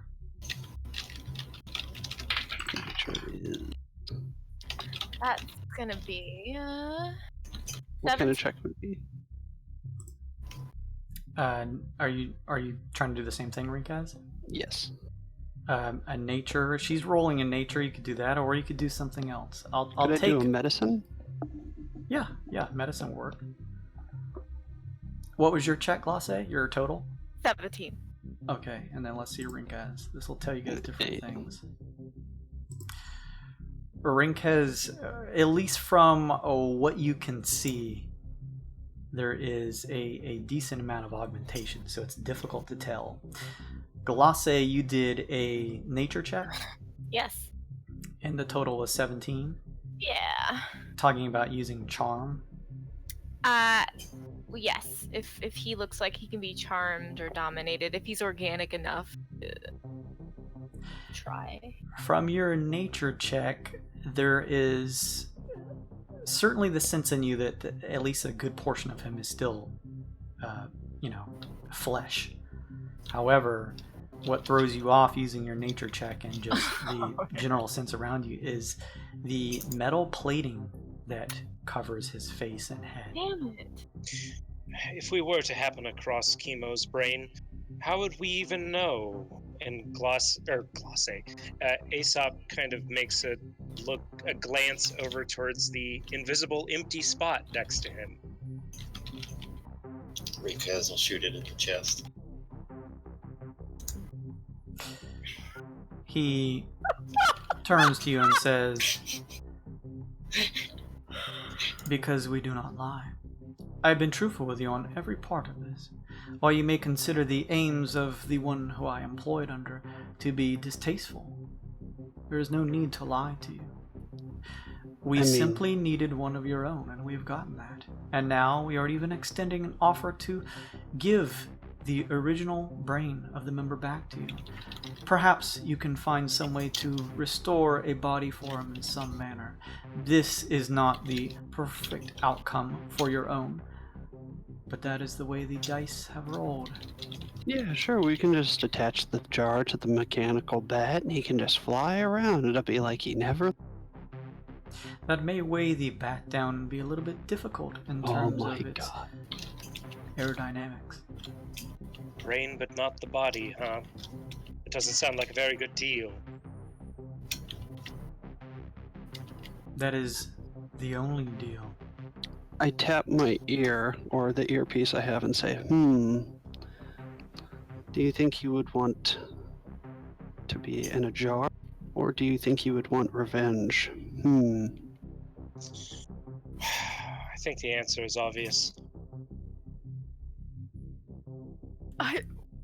I'm not seeing things so crystal clear. What do you think?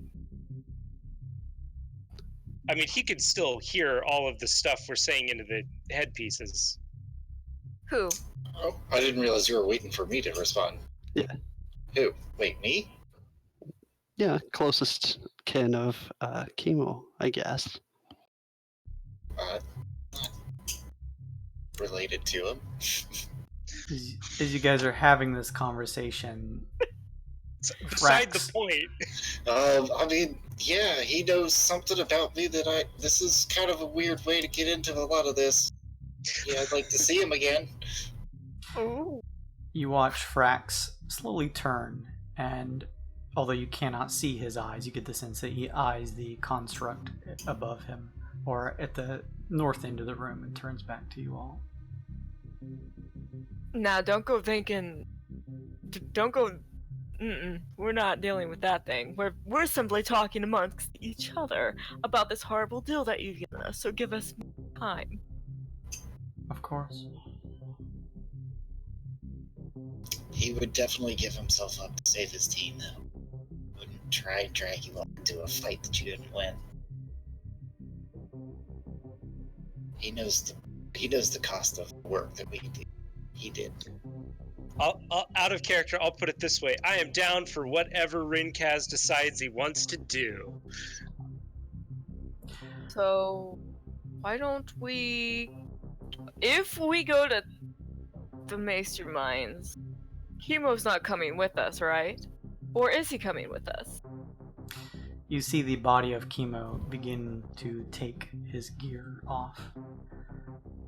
I will be waiting for your return here, and then I will begin my assimilation. I no longer require these items. You may have them back. Okay. You see him essentially doff his gear and fold it up and hold it out to you. He still has on the basic clothes underneath, but he has taken off everything that he owns and hands it to you, Suncom, or you, Glossy, whoever will take it. I'll take my eye back. Alright then. enough of this stalemate. How do we get what you need, Thrax? I do not know the general course of action that you all would take. However, unlike our members, you have a certain insight with the masterminds.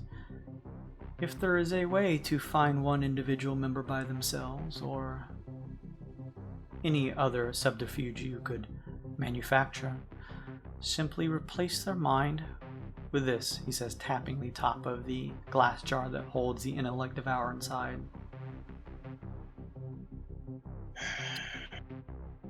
You know what? Let's take that. Let's take it. Of course, you will need it. If we do this, I want more than Chemo's brain back. I want the formula. I want the vector. In its entirety. I'll know if it's not. He holds the jar up and walks over to you, Aesop, and holds out the jar that has the intellect devourer in it.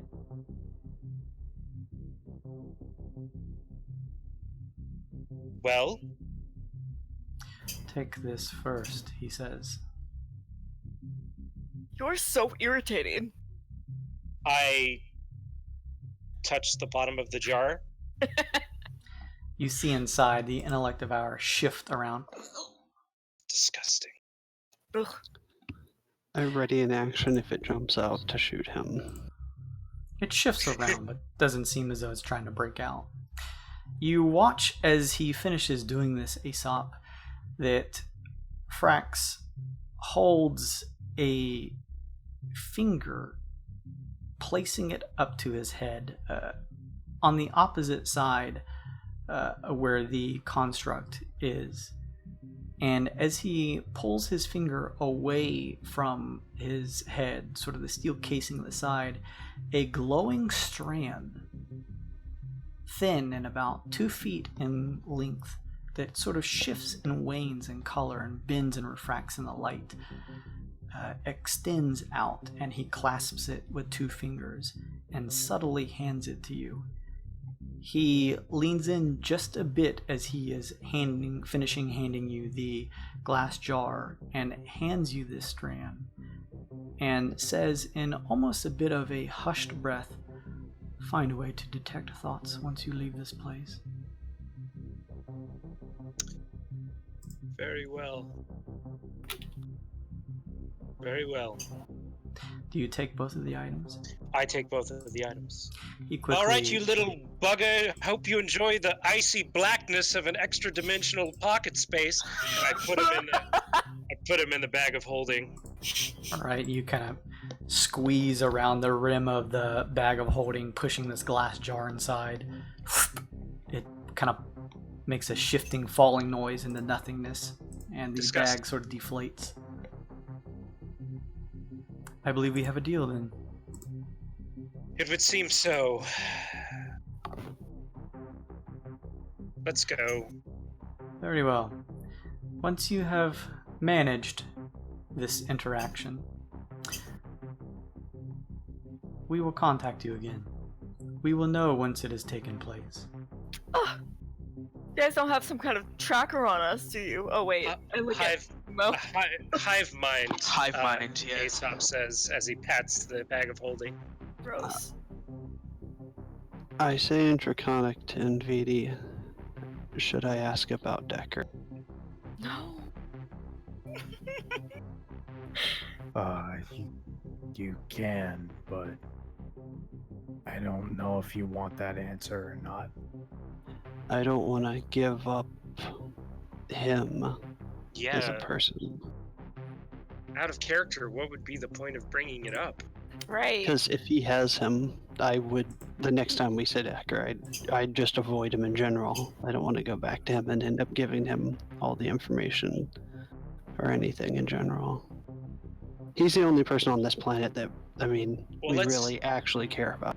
Actually, let's go talk about this. We need a plan of attack if we're going to put that thing inside of a mastermind's mind.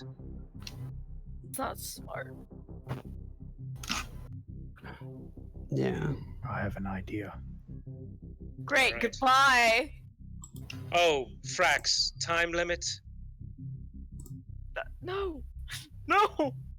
Yes, yes. The I sooner prefer the better. this. Fair enough. I would say 72 hours. That's I lean into Gloss. I'd prefer it this way.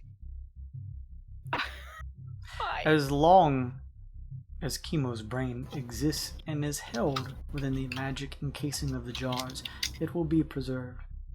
However, Hex may not have the patience, thus the time limit. I'm sure there's ways to get a hold of you and let you know if we're on our way, so... We will get a hold of you. They'll know, Rinkaz. When we return, I expect to learn more about this hex as well. I would be glad to show you him. Alright, time to go. The body of Chemo steps over into the glass encasing of what looks like some type of lift. Oh no. It begins to descend. Alright. Let's go, everyone. Yeah, we start. Assume we were all. We have left or are leaving. I just stare at him as we walk away. I like do that back step and just eye him the whole way.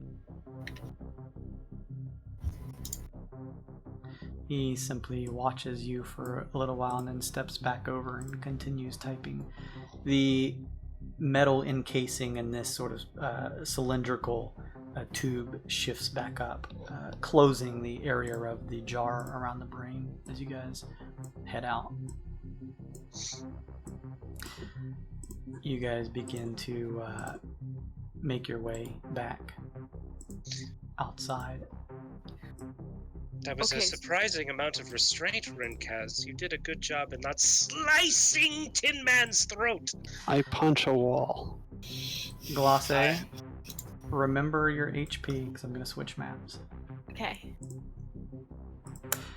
As you guys step back out of the secret entrance down into what seems to be some type of hidden lab, and step back out into the rain above, Rinkaz, you hear the sound of, you guys hear the sound of metal being punched by a fist from Rinkaz as it kind of hits the side of one of the containers.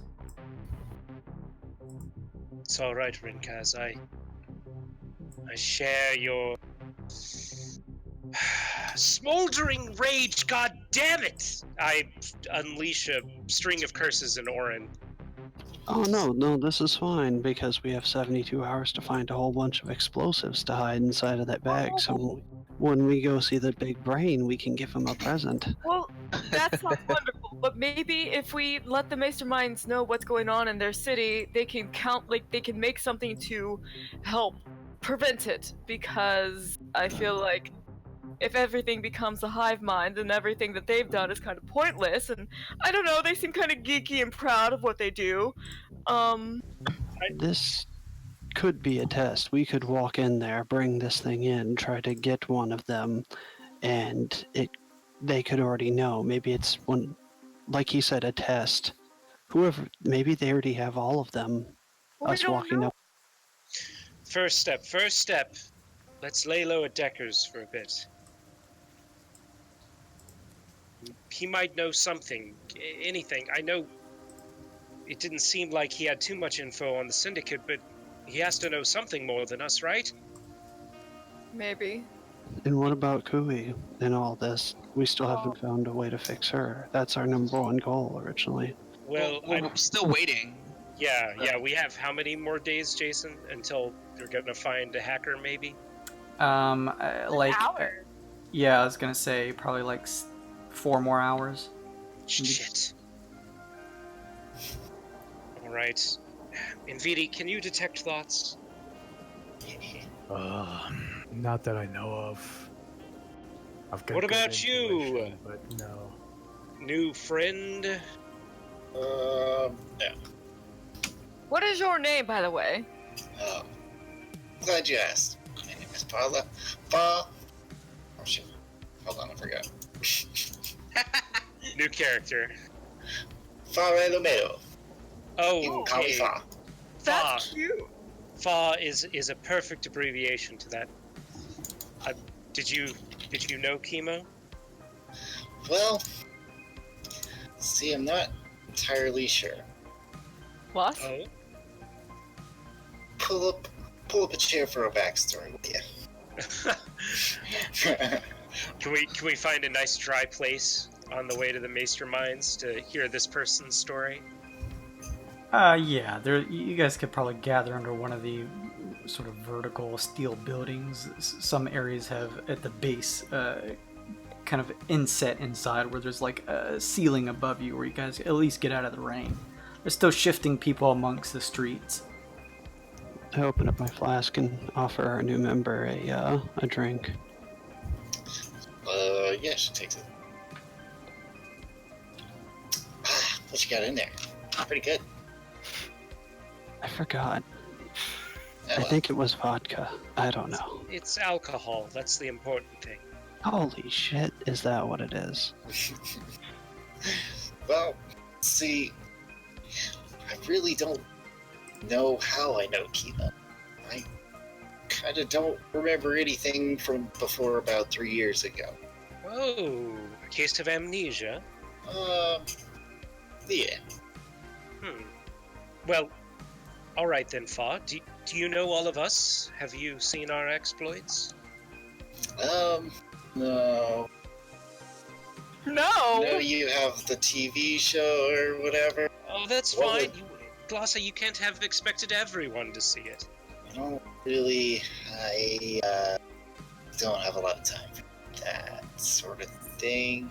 Well, I'm Aesop. I'm an alchemist. I'm searching for the cure for the Kinku people. This is my daughter, Hush. She greets you both in Aura. Oh, Ooh. quite a socialite. Aesop squawks back.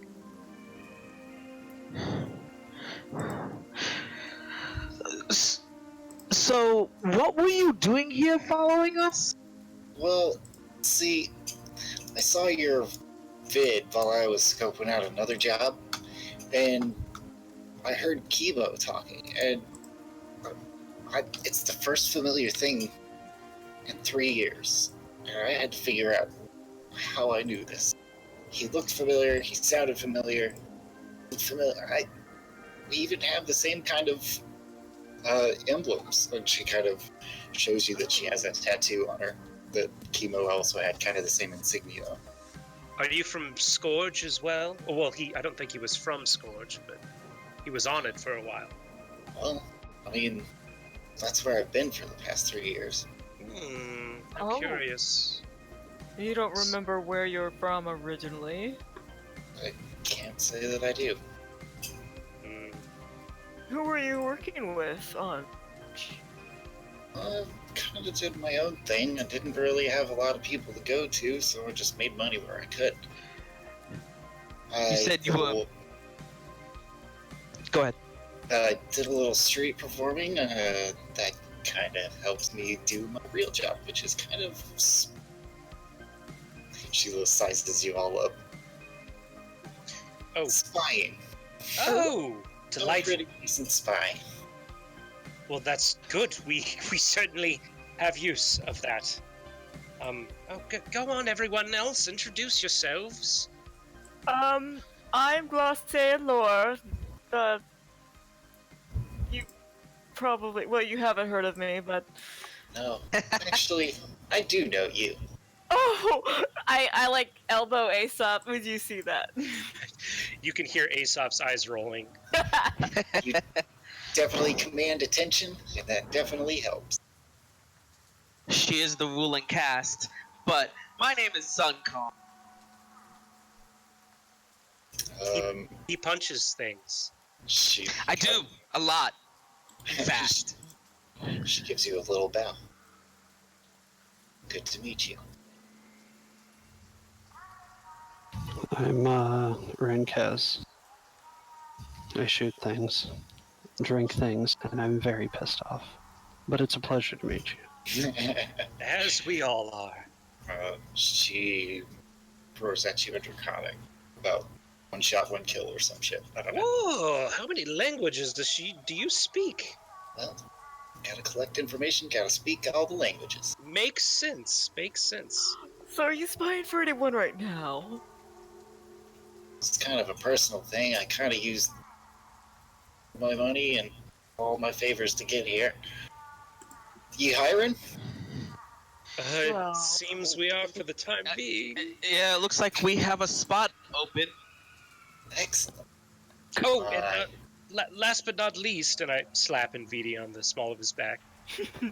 I'll hand 5 gold and just say in Celestial, we'll get your friend back. She'll say thank you in Celestial. What? She speaks Celestial too? She gives the no, she gives the everybody an elven blessing. Oh, I know that one! Holy shit. Grizdom leans into your Rinkaz. What does she say? I shrug. I don't know, buddy. That's far beyond me. And also, sorry you had to see all of this. I'm not saying you haven't seen worse, but we're not on our A game today. I'll give like bullet points back to Grizdom and Draconic. That I understand. Well, So, Frax gave me something. Something that I could possibly read with a detect thoughts or similar spell, but... Oh. Is it written down? It's... And I produce this little ribbon of, like, multicolored magical essence. is that? I don't know, but it was literally in his brain. Oh, I have an idea. Whoa. I clutch it close to my chest. What is your idea? Get what you need off of that, but I mean, surely whatever happened to Kui could sadly happen to him. A virus or something. Put it on that and give it back. Okay. One step at a time. I'd like to see what's on it first. Of course, yes. Save your people. Man, gotta destroy the brains. Well, if it's from his brain, a construct geniusy thing, maybe the masterminds know how to, whoever we talk to, professor, whatever. Can I just get it out in the open? Mm-hmm. What he suggested that we do is literally no better than what I just spent years getting over the guilt of. Wait, And we're not... only was I'd able rather to fully get over it after killing the sibling of someone I murdered. So Aesop. I'd prefer not to do that. Stop, we're again. not doing it. We're trying to... I assume that we're going to the masterminds to try to get help and inform them of what's going on in their planet. As long as we're all on the same page, then. Also, Right. however, maybe we don't show this to the masterminds unless we can't figure out any other way of reading it. Okay. Because if this is the cure, I don't want them to have it. Well, maybe I can try. Would comprehend languages do it? Let's see here. For the duration, you understand the literal meaning of any spoken language that you hear. You also understand any spoken language that you hear, which is on there twice. You also understand any written language that you see, but must be touching the surface in which the words are written. It's a good idea. However, this strand has no decipherable language to it. It simply is a ribbon that sort of refracts with a light around it and glows. Call me when you get a notebook. Is there some place we can go to buy a magical scroll that could help us out with this? Oh yes, good idea. Can we please head by the marketplace beforehand? Let's go. Please. I guess, why not? That's not a virus, by the way. That's what Yeah, it is. that's what it looks like. Because I know exactly what this is. Cool. Oh, neato. As a player, Aesop doesn't know what the fuck it is. Yeah. Major fish. You guys head towards the market? Yes, please, to the scroll shop. All right, you guys make your way through the bustling city area, moving on through the city streets, and soon find yourselves back more towards the center, relatively compact and dense city itself from the outskirts, and now find yourselves in the market district. All right, Is there a let's- repair shop in here somewhere?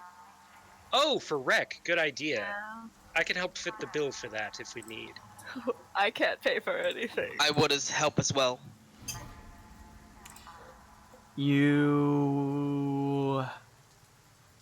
peer around thinking about the shops that are in Neo Gokyo, and remember, at the very least, while it may not be a construct, at least in the traditional sense that you've seen them around, you know that you guys did previously visit a place called Build-A-Bot that was run by a woman named Build-A. Go to Build-A-Bot. We did say we'd come back to give her more business. Oh, I want a lion. Are the diamonds in stock yet in that shop? We'll say yes, the diamonds are in stock. Okay, I go to the scroll shop and I show the proprietor this strand and I say, I need a way to read this. Can you help me out with a scroll? Yes, what scroll were you looking to purchase? Oh, he said detect thoughts, right? Very well. Jason? I will gather from the stock a spell that covers detect thoughts. It shifts back into the back of the warehouse of the market shop here, and you can purchase a detect thoughts spell just for whatever the What is the what's total? here. Let's take a look. Also, Second level divination. did I get any starting cashish? Whatever is standard is what you would have on your character, kind of similar to chemo. So, fuck off. Second level is yeah. 250 GP. I just fork over the... Ooh, wait a second. Is that a ritual? Invidi, is this a ritual? Let me think about it for a second. Yeah, I'm also looking. I don't think it is. Okay, it's not. Fair enough. All right, very well. I will happily pay the 250 gold pieces for the scroll. Doesn't look like it is. Construct bot shopkeeper shifts back up and extends out a scroll to you and makes the exchange for the gold. I don't suppose you'd have a quiet reading room or something out of the way where I can use the scroll? You are happy to use it in this room, provided you do not make too much of a distraction. Of course. I find a place in a corner somewhere with a ample table space, and I roll out the ribbon, I roll out the scroll, and I set out some clean paper and ink, and I get ready to write down whatever it says as I use the scroll. All right. As you guys see Aesop getting ready to do this, is anybody else doing anything in particular? I can probably some way, but I don't know my character well enough yet. NVIDIA. Yeah. What were you saying, Kyle? I can probably help. I just don't know my character well enough to know how. Second. NVIDIA, while they're doing this, were you going to go see the other shopkeep for your diamonds? How close is the other shop to where everybody is at? It's a district area, so most of the shops are sort of in this semicircle, squarish area with an open sort of plaza in the center. So you would not be immediately with them, but almost within viewing distance, even if you were to pass to the other side of the plaza where the gym shop is. All right, yeah, I'd leave them to go do that and go grab some diamonds. You head on over and make a 1d3 roll, as I believe the shopkeep mentioned that he would be able to get some shards for you from a diamond, and we'll see how many you're able to get. Yes. Yeah, boy. Nice. He has all 3 in stock for a price that I do not remember telling you. Probably whatever it would take to... each piece would be whatever the cost is to, consume the diamond to use for the spell. So he offers them at cost. Yeah, I buy them all. Okay. He hands them Nice. over. Aesop is... Glossier, were you doing anything? I just wanna just make sure Aesop nothing like happens while he's detecting these Oh, thoughts. thank you, thank you. Get ready to like fucking shake him out of it if something happens. Okay. It's pretty quiet in here out of the rain. You hear the general hubbub of the people moving through the market district. There's an occasional shopkeep transaction as a passerby comes in and takes a look, and you hear the whirring and gears of the construct, but there's no one that really gives you any trouble. Aesop, as you focus on this strand and use the detect thoughts scroll, sort of pen and quill in hand at the parchment ready to write, instead of words coming to fruition in your mind, it's more like an idea, a memory inside of your mind that you see. Kind of like you're daydreaming, but this one much more visceral. In it, you see stepping out of a eerie blackness, Frax, or the form of Frax, who steps up to you and says, "There isn't much time. This makes things difficult with the hive mind that has pervaded the entirety of Prime City. I serve Hex, but not out of my own fruition. You see, being a rogue genius myself, my research being of the utmost priority, there is a certain sense of a survival element that I currently wish to continue valuing. If Hex has his plans done the way that they are, inevitably I will be consumed and assimilated by him as well. That is not something I wish for to happen. I have created," and you see him pull from his lab coat pockets a small vial of what looks like almost like a silverish mercury look in a small clear glass vial. "A particular strand of genius silver blood. If you are to bring a genius back with you, then this particular individual I could infuse with a special concoction I have created.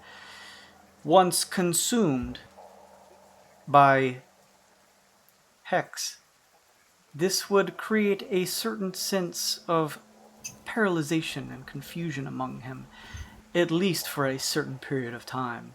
This would disrupt the entirety of the hive mind and allow not only you to escape, but me to go with you. There are 2 things that are important in this matter.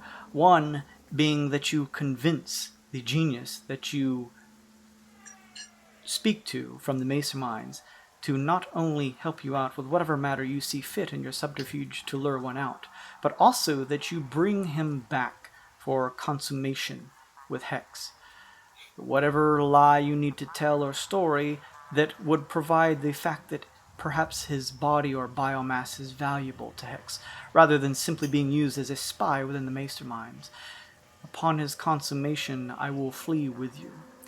This will not save Chemo's body, but will be a secure way to not only get Chemo's mind, because you have technically delivered on your promise, but in my own mind, safe from the prying thoughts of everyone else due to the hardware that I have created.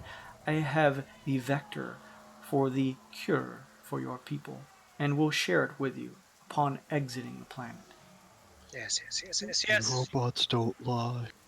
And then it ends, I'm guessing. You continue watching his face, and it sort of fades back into the recesses of your mind as the surrounding area, as sort of you see Glossy sort of looking on and kind of just keeping an eye out, kind of returns back to your vision.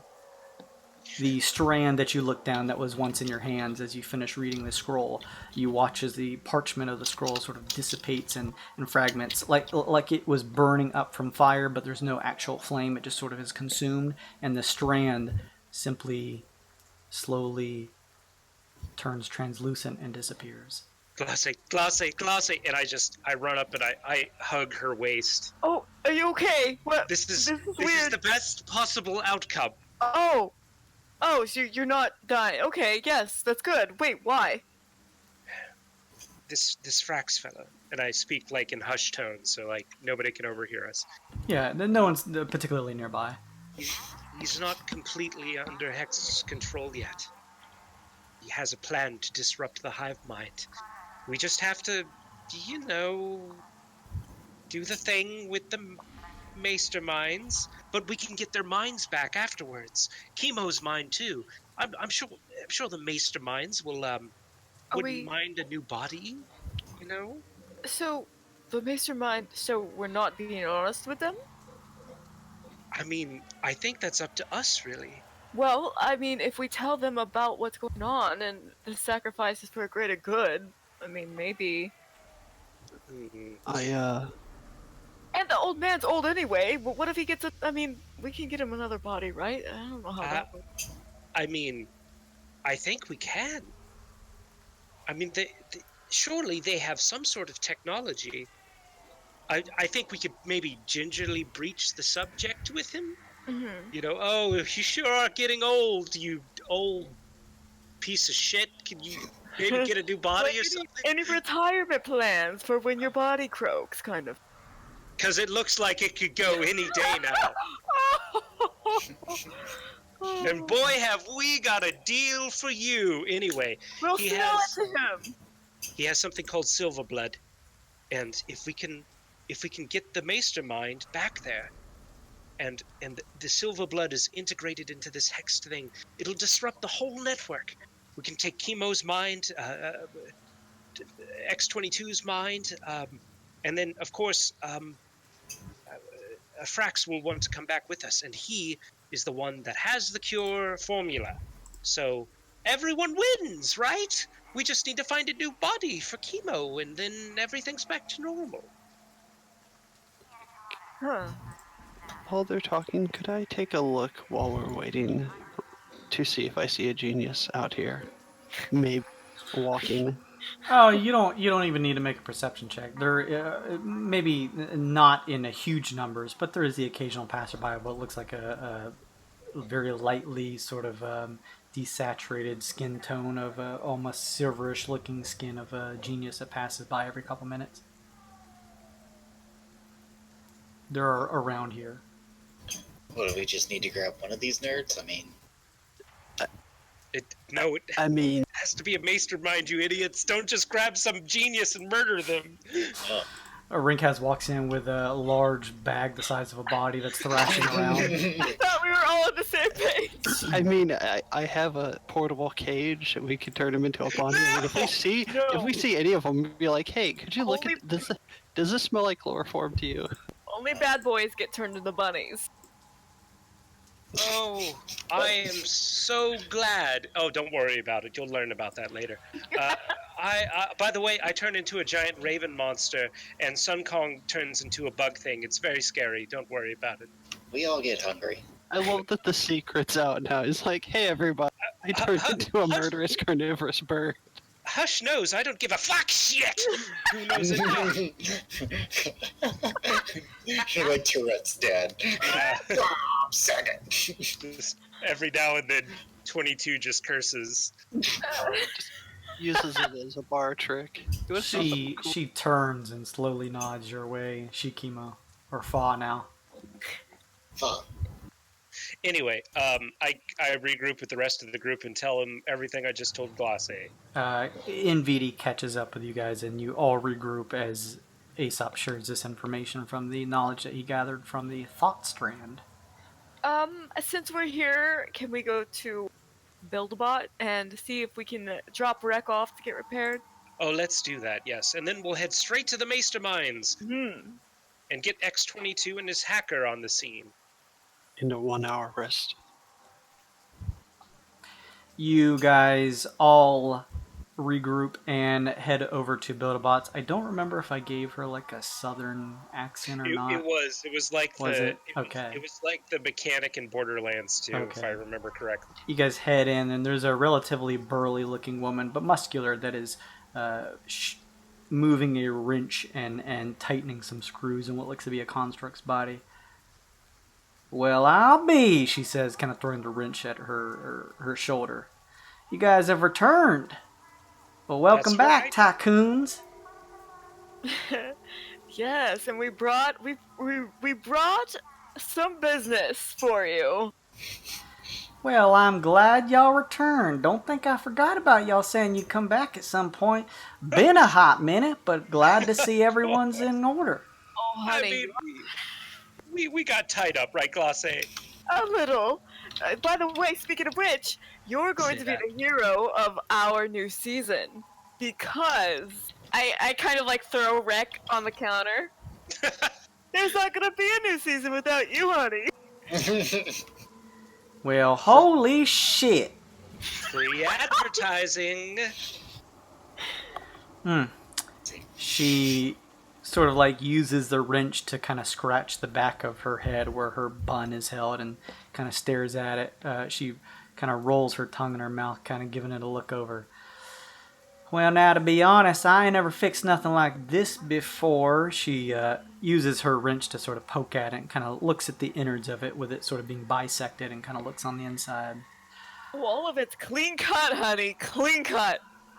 Now, from the looks of this thing here, if y'all left it with me for about a day or so, I could put this thing back together not too bad. The issue is, I know enough about this thing at the very least to know that it's got one of them shards inside, and that's magical. You'll need another one of those to power the thing. But I can fix the shell, as it were. What kind of shards? One of those knowledge shard things. It's a little difficult to come by. You may find a vendor here in the market district that has one, but I'm not exactly sure.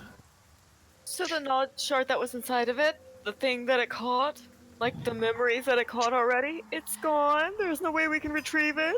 She reaches a gloved hand inside and pulls out the pieces of the shard that was inside. Ain't nothing left to this one, honey. Hope you didn't have good stuff on here. Oh Wait. no! The record of him dying is gone forever!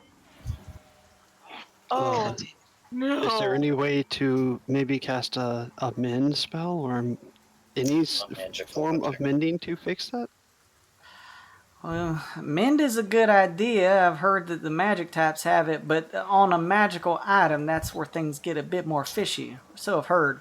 Look, I'm happy to fix a shell, but I ain't exactly a magic user myself. I like to fix the things that have the gears whirring and the steel pieces moving all around. You know Okay. what? We'll save the broken knowledge shard and give it to Lushy anyway. Maybe Good he'll. idea. Yeah. Good idea. He has infinite money. That's right. Could almost say it's blood money. Just have him take it out of our paycheck. It's fine. Oh. Hey, and maybe if I fix a shell for you, you put in a good word with this fella that done had you hired. Free advertising. I like the sound of that. This one knows what's up. Also, how much is it going to cost to fix the show? She pushes it around a little bit. 100 gold. It's not exactly in my wheelhouse, but that's about the price. 100 gold. Oh my goodness! Here's 108. Now, all up front, do the best job you can.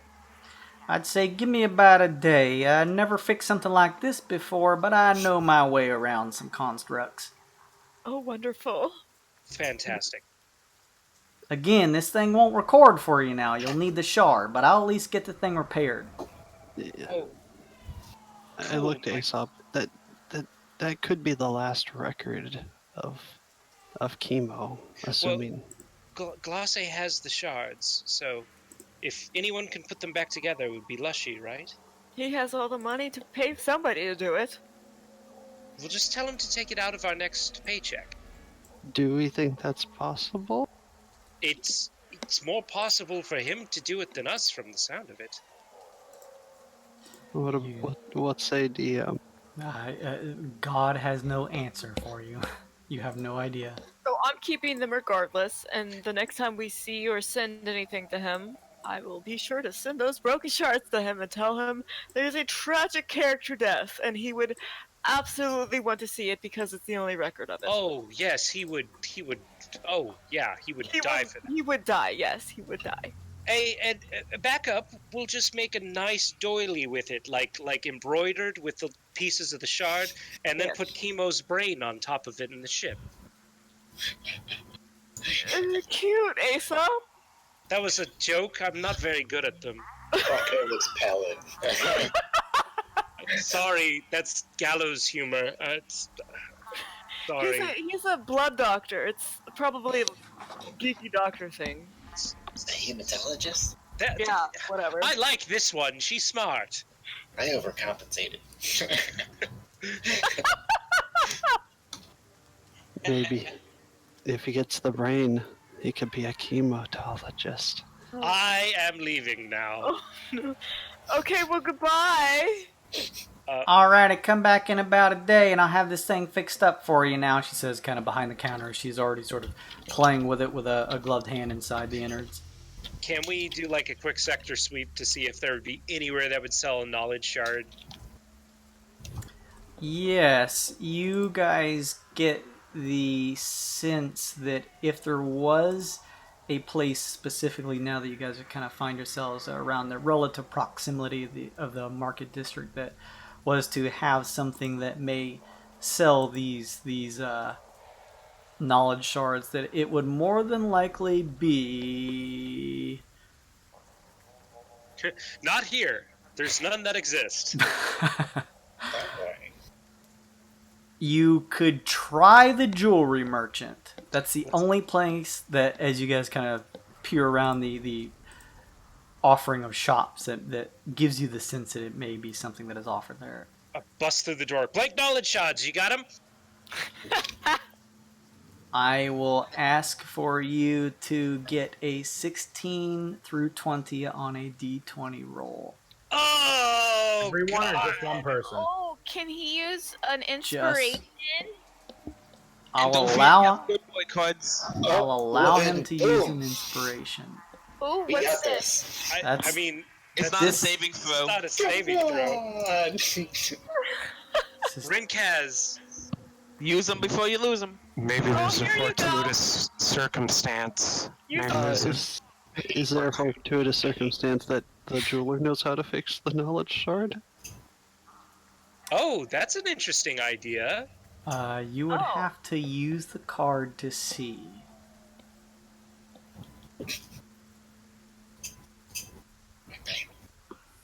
Cross your Guidance help. What does guidance do?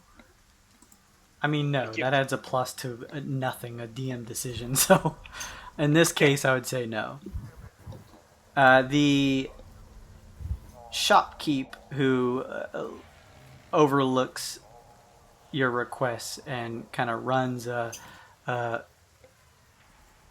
two fingers at the chin, thinks about it for a second, and looks to you. You notice, because of the pale skin, this is probably a female genius. She says, it's a possibility, although there may be fractures in the recordings, though this could not be done by us. Ah, The large manufacturing of the knowledge shards comes from Halcyon. You would have to speak to them. Lushy, I figured. Anyway, I'm sure you at least have a blank one we could purchase, right? It is possible that I have one in stock. But you'll have to make that luck roll first. Ooh, Fucking- son, get that luck roll. Could we Back use it up. inspiration? You could take my inspiration card also. No, I'll use mine. Mine's not You, great you for roll. me You anyway. roll, Sun Kong. Yeah. Okay. Roll that. Come on, go. Get that Quimmy. I'll take that. Sorry, no solid state drives. Yes. Ooh. Yeah, boy. Good use of inspiration. You're lucky. We have one left in stock. A very particular and unique item that we hold, that we only receive once every few months. 10,000 gold. Oh, 1,000 gold pieces. oh, honey, Oh, I was kidding! charm person. We can negotiate, right? No, honey, you've seen us everywhere. We kind of are a big deal, and what better way of helping Free advertisement. and yourself by free advertisement if you just, I don't know, hand it over for a reasonable price, like... And if you don't believe us, you should ask our spokesman and our agent, Mr. Who is that? Mean. Oh Gene. no.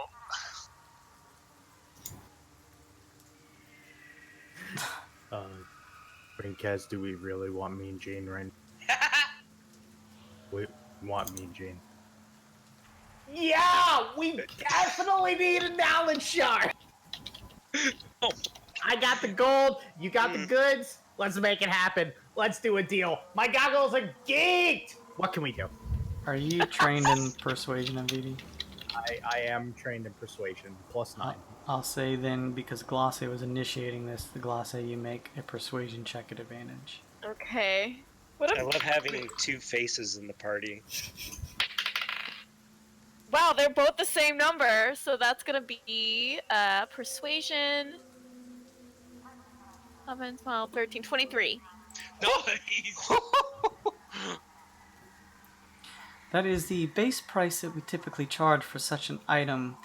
However, provided you were to throw in a small tagline for our shopkeeping services, that would increase our revenue. I would be able to cut an expense for the return.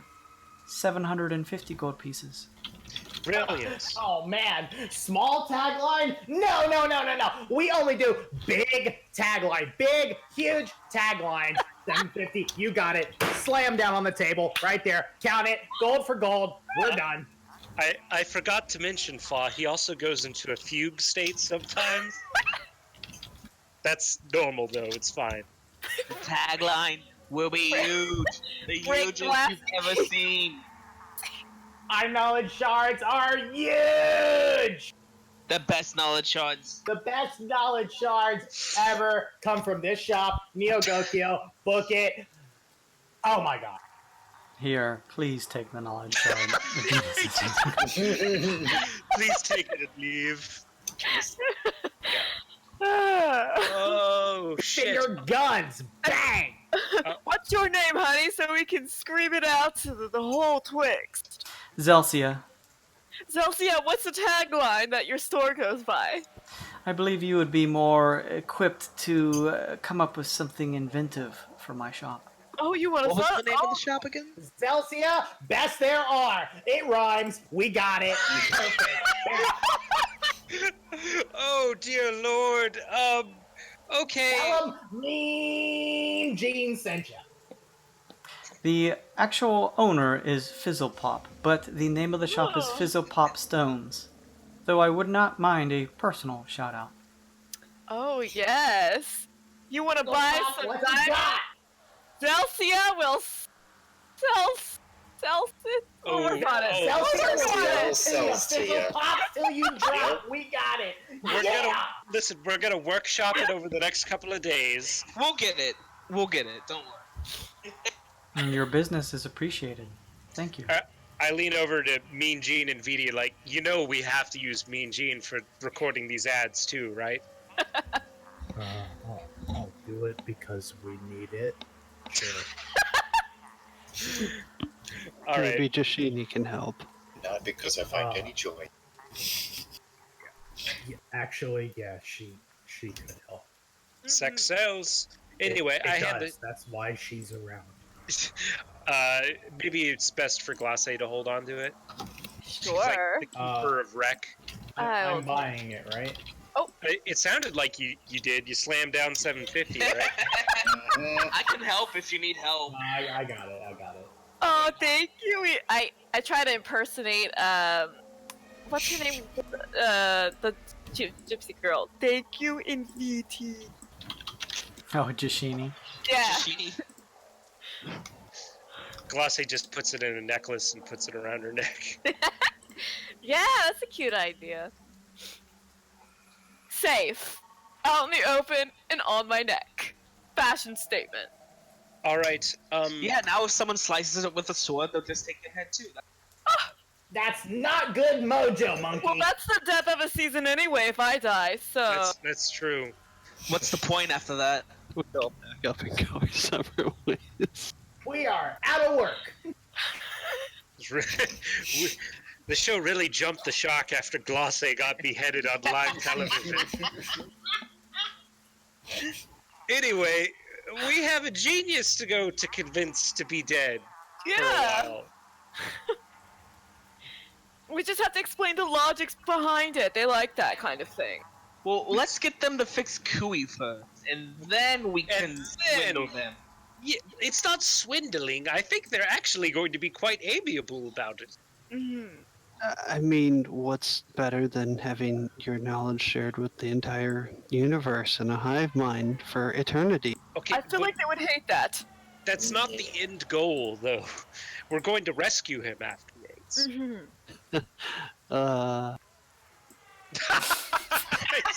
Because you're worrying me. I mean, I don't know how we're going to be able to save him, but... Look, he's a bounty hunter. He's used to this sort of thing. Am I sober? I would never drink. I take 2 drinks and give 1 to Fa. Oh, thanks. Let's go. Yeah. Is Hush old enough to drink yet? I mean, she graduated college in avian years. Oh, I already Yes? passed it to her. Aesop tries to not look judgmental. Glossy is like egging her on. Do it, girl. Do it. Yeah. Fuck it up. Take that.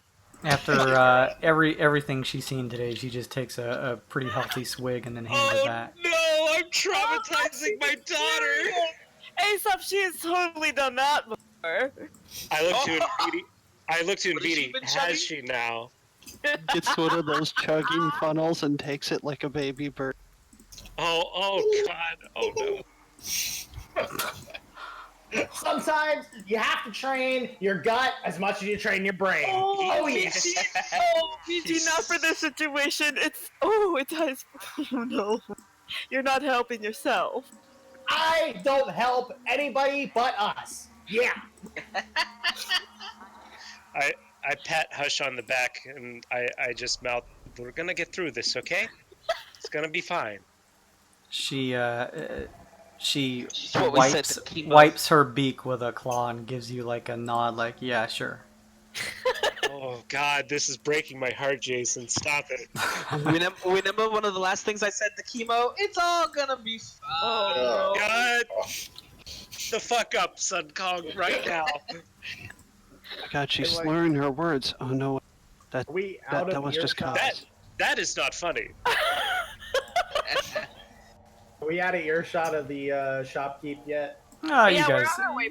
Yeah, we could say that you're traversing your way back to the Mastermind lab. The shopkeep's like, could you stop drinking from a flask? Beginning to question the statistics of raising the name of my shop. She doesn't say that. You guys have made your way out of the market district and are heading back to the Masterminds at this point. Were we going to rest? I thought we were gonna take a short rest. I mean, It's up to you. It was 4 We're going back hours to the sleep. ship. We are going back to the ship. Oh, true. After we go, yeah, okay. Yeah, let's It's do probably it like there. 2.5, 3 hours now that you imagine. This was a rough estimate. The Mastermind ready to diagnose Kui may be ready by now. Well, we can wait in the lobby as a short rest if they're not ready. How about that? Yeah. Okay. You head back over to the Mastermind's labs and use the large circular lift that descends down into the actual labs proper. Let's see here. You descend instead of having you move over to a new map and everything. We'll just kind of do it right here. You guys descend down into the labs of X-22's laboratory and are greeted by him. Oh, hello, welcome back. Hello, X-22. Yes, We were, yes. You're waiting on your mastermind members. Yes. Are you sure you would want me to take a look at her? No, I think the hacker would be preferable. Still. Oh, very, very well. I have twitchy fingers anyway, he says, holding up his shaky hands. Yeah, you say you wouldn't be in the market for another body by chance. Another body? Well, why would you ask a question like that? Oh, I mean, it seems like your line of work could use a bit of manual dexterity, sharp eyesight, a sturdy back, that sort of thing. This isn't out of the question. Certainly I could use a bit of a refresher. However, the reason I mostly take up residence still in this plodding, fleshy thing is because I put quite a few augmentations that the Masterminds have been so generous to fund in here. This old shell has quite a few nice enhancements, as well as experiments held inside. Aesop, we should tell him everything. Okay, I whispered to Glossy, I'm out of ideas, you take it from here. Show him the strand. I have an idea. What's your idea? Trust me. X-22, sir. Yes, the person looking over Kui, this arcane intellect, should be here within the hour. Oh, good. Does the person who's gonna look at Kui by chance have that fun augmentation called, forgive me, I'm a little bit uninformed, last word or last thought or last, the big kaboom one? And make a persuasion check. Oh, +9. Inspiration card, please. Yes. Oh, did he roll? It didn't. I have to reload. I didn't roll. Oh, I'm asking if I can use inspiration on this. Of course. Nice. Holy shit. Well, You get 2 rolls. You get 2 rolls. Okay. Still 21. That's pretty good. 21's not bad. This other member that is looking over your arcane intellect is a valued member of the Masterminds, but doesn't have something as dangerous. You see, that is quite a formidable augmentation. The price point that was incurred within one of the few things that we actually developed here that could be considered hostile, along with a few other augmentations, though certainly not able to be used within the city limits. A funny fact, you see, I helped in the development of that particular augmentation. And in fact, I am one of the first ones installed with it. Beautiful. So, could you possibly tell me how it works? Like, do you have to make it work, or can somebody else remotely make it work? Oh, it's relatively easy. Upon the death of this form that I currently inhabit, I will explode in a fiery immolation that will cause quite a large mass of destruction. Thus the reason that the Masterminds keep such a close eye on me. Fascinating.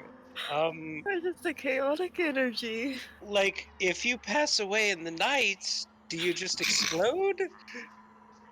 Like, That you're is- really old. He turns and says, "That's why the Masterminds keep such a close eye on me." Okay, so, for example, you could die of natural causes right now. Yes, don't spook me.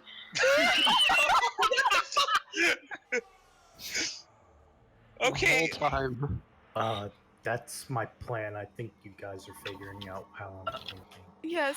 This is why I do my best to monitor my sugar intake. Well, I say we show him the strand and tell him what's happening to his planet. And what could potentially happen to his people? I show him the strand. Can you read this? The strand Oh, it disappeared as dissipated. you read Oh, it. it disappeared? Yes. Yeah, it did. Okay, well, let's explain to him what's happening. I don't want to do it in character. It's just a long. All right. How would you like to re-earn our trust after that horrible portal accident experiment that you subjected us to unwittingly when we first met? Well, I do beg to differ. I believe the experiment was a success. You did reach the bottom floor where I was looking to meet with you. We sure did, and you know, we'd like you to help us with an experiment now. Interesting. What did you have in mind? We Does this want to involve this arcane intellect of yours? It does not. I message Aesop before he says that to say maybe we could always tell him that we can mislead him, you know. Just give him what he wants. Right. I think Aesop's angle here is telling the truth by omitting information. Okay. We have a plan to stop an andeloid. Do you know what an andeloid is? His eyes kind of roll up to the top for a second. Yes, an experiment we practiced on some time before. A nasty thing spreads by spores. A small fault in our experimentation. Some of these spores were able to get free within the city limits. However, we seem to have culled the spread and successfully stopped the andeloid from developing. What if I told you you had not been as successful in the quarantine as you originally thought? This would be interesting information. As a matter of fact, the Syndicate has been infiltrated by these andeloid creatures. There's a being that is seeking to assimilate more and more of the city, and we need your help to conduct an experiment to be able to stop him. I suppose. There is probably some truth to your words. The statistical information for the activities of this syndicate has certainly been on the low range as of late. What did you have in mind, and what have you seen of the advancements of this reinstated syndicate group, I suppose? Well, I have seen that they are using things called intellect devourers to gain sleeper agents throughout the city. This is how they've been able to lay so low. Interesting. They all operate by a hive mind, you see, and I have a hypothesis. I pull over a whiteboard and get out like a dry erase marker. My hypothesis is, with the induction of a special strand of genius silverblood, we will be able to disrupt this network for a set amount of time. But to do that, we need a genius that is part of the network. And I do like a little stick figure of X-22 and circle it. Every genius has a biological variant of the standard hematology that runs through most beings' bodies. Our blood is silver by nature. You're saying that there is a special variation of this that you have in mind. But of course, I'm a hematologist after all. Interesting. Do you have any tangible information that would help in bringing this information forthwith? I have with me a specimen, an intellect devourer. It's in containment right now, and I can't let it out because it will alert the rest of the hive mind. It can't know what we're planning. Ah, yes. Smart thinking. Good on you, Aesop. So, This, provided everything you're saying is true, which we will have to talk with further, what did you have in mind in terms of this disruption? Well, it's a little grisly, you see. We need your help in more ways than one. You're going to carry the silver blood, but you also have to be connected to the hive mind. I'm sure you're getting what I'm saying. However, once the experiment is concluded, the network, I am almost 100% positive, will be disrupted with enough time for us to retrieve your brain. You see, these are special specimens. They don't replace the brain. They isolate them and put them down into one of the syndicate's storage rooms. All we have to do is check out your mind like a book at a library. It's just that simple. Aesop smiles. It is not out of the question that we have done transferences for organic minds into construct bodies. Though a relatively not exactly cheap process, it is possible that they could provide the funds, provided that they agree with all of this. The issue is that I would have to bring this in front of the Mastermind committee, and to do so, I would need some type of evidence. I understand that you cannot bring forth this intellect devour, but I would need something to bring to them so that they would agree with this interesting experiment you proposed. Do you I know mean, the magical item? Oh, that's a good idea. Yeah. Show them the tape. Okay. We have recorded evidence. It's just in half right now. One of the syndicate goons shattered it, but if you were somehow able to reconfigure the knowledge shard, you would have all of the proof you need. He takes a look at the pieces of the knowledge shard as you hand them out and looks over them and says, unfortunately, this is not under the purvey of the Masterminds. This was specially developed by those of Halcyon and the Boynair Bastion. We're familiar with the tech, but are unfortunately unable to reproduce it. A house secret, if you will, of the members of Halcyon. Damn. We might need to make an emergency phone call. Any type of evidence, piece procured from these members, or some type of evidence, if there's anything you can gather, that would certainly help. These members of this newly formed syndicate, you mentioned that there was a leader involved. Yes, we believe it to be an organism related to the... Sorry, Jason, what was the name of these creatures again?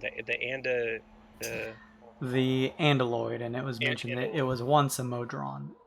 Yes. I don't know if I want to tell him that. Okay. Yes, it's related to the Andaloids. It's a creature that calls itself Hexed. I don't know if you know anything of this. Hex, I'm running through my database.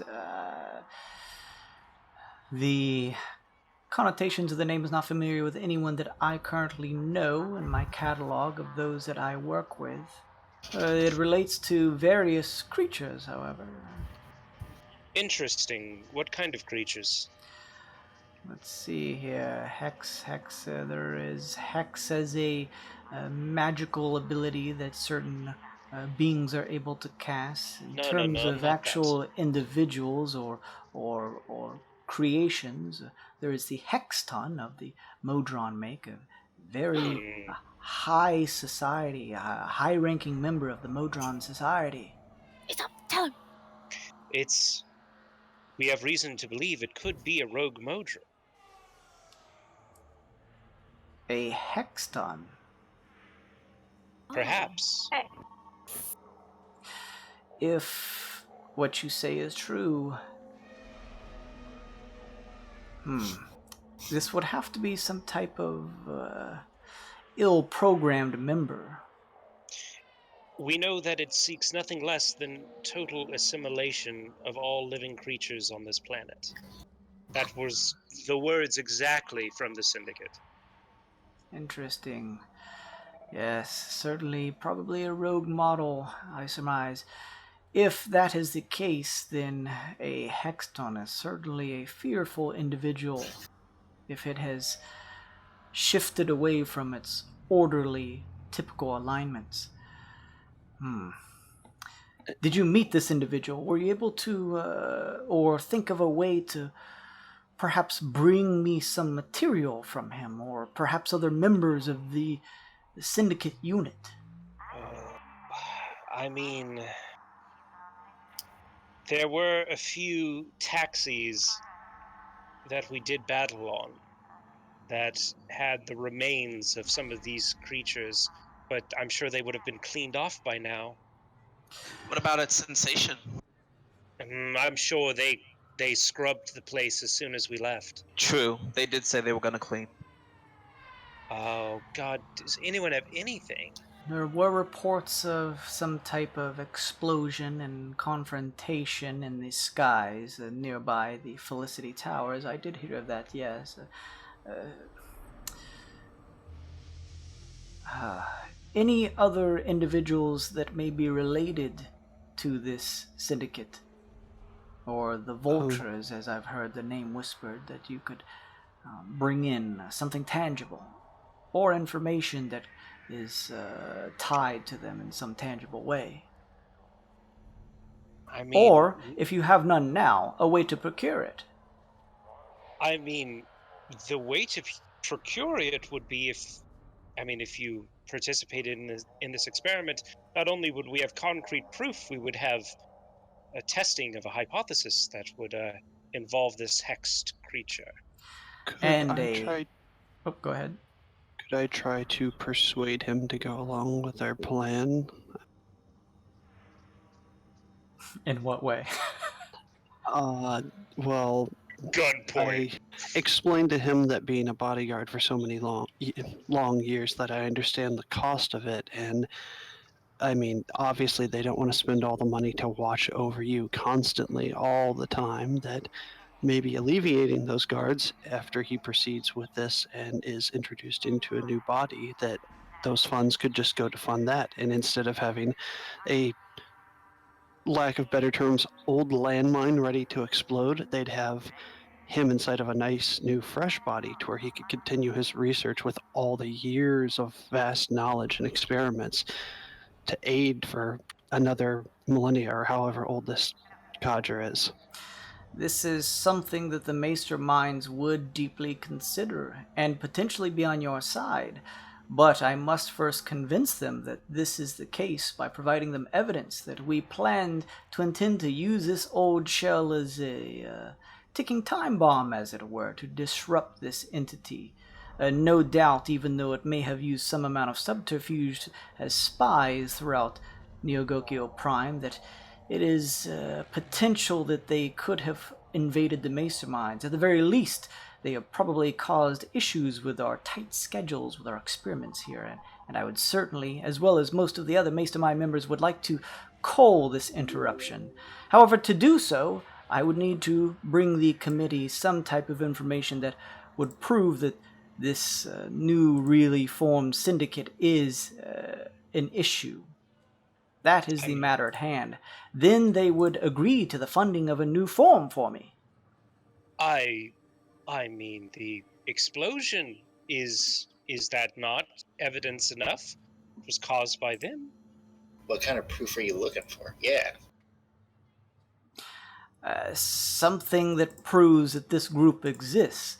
As far as we know, when the activity of the syndicate decreased, there was no uptick in other negative impact in terms of criminal activity within the city.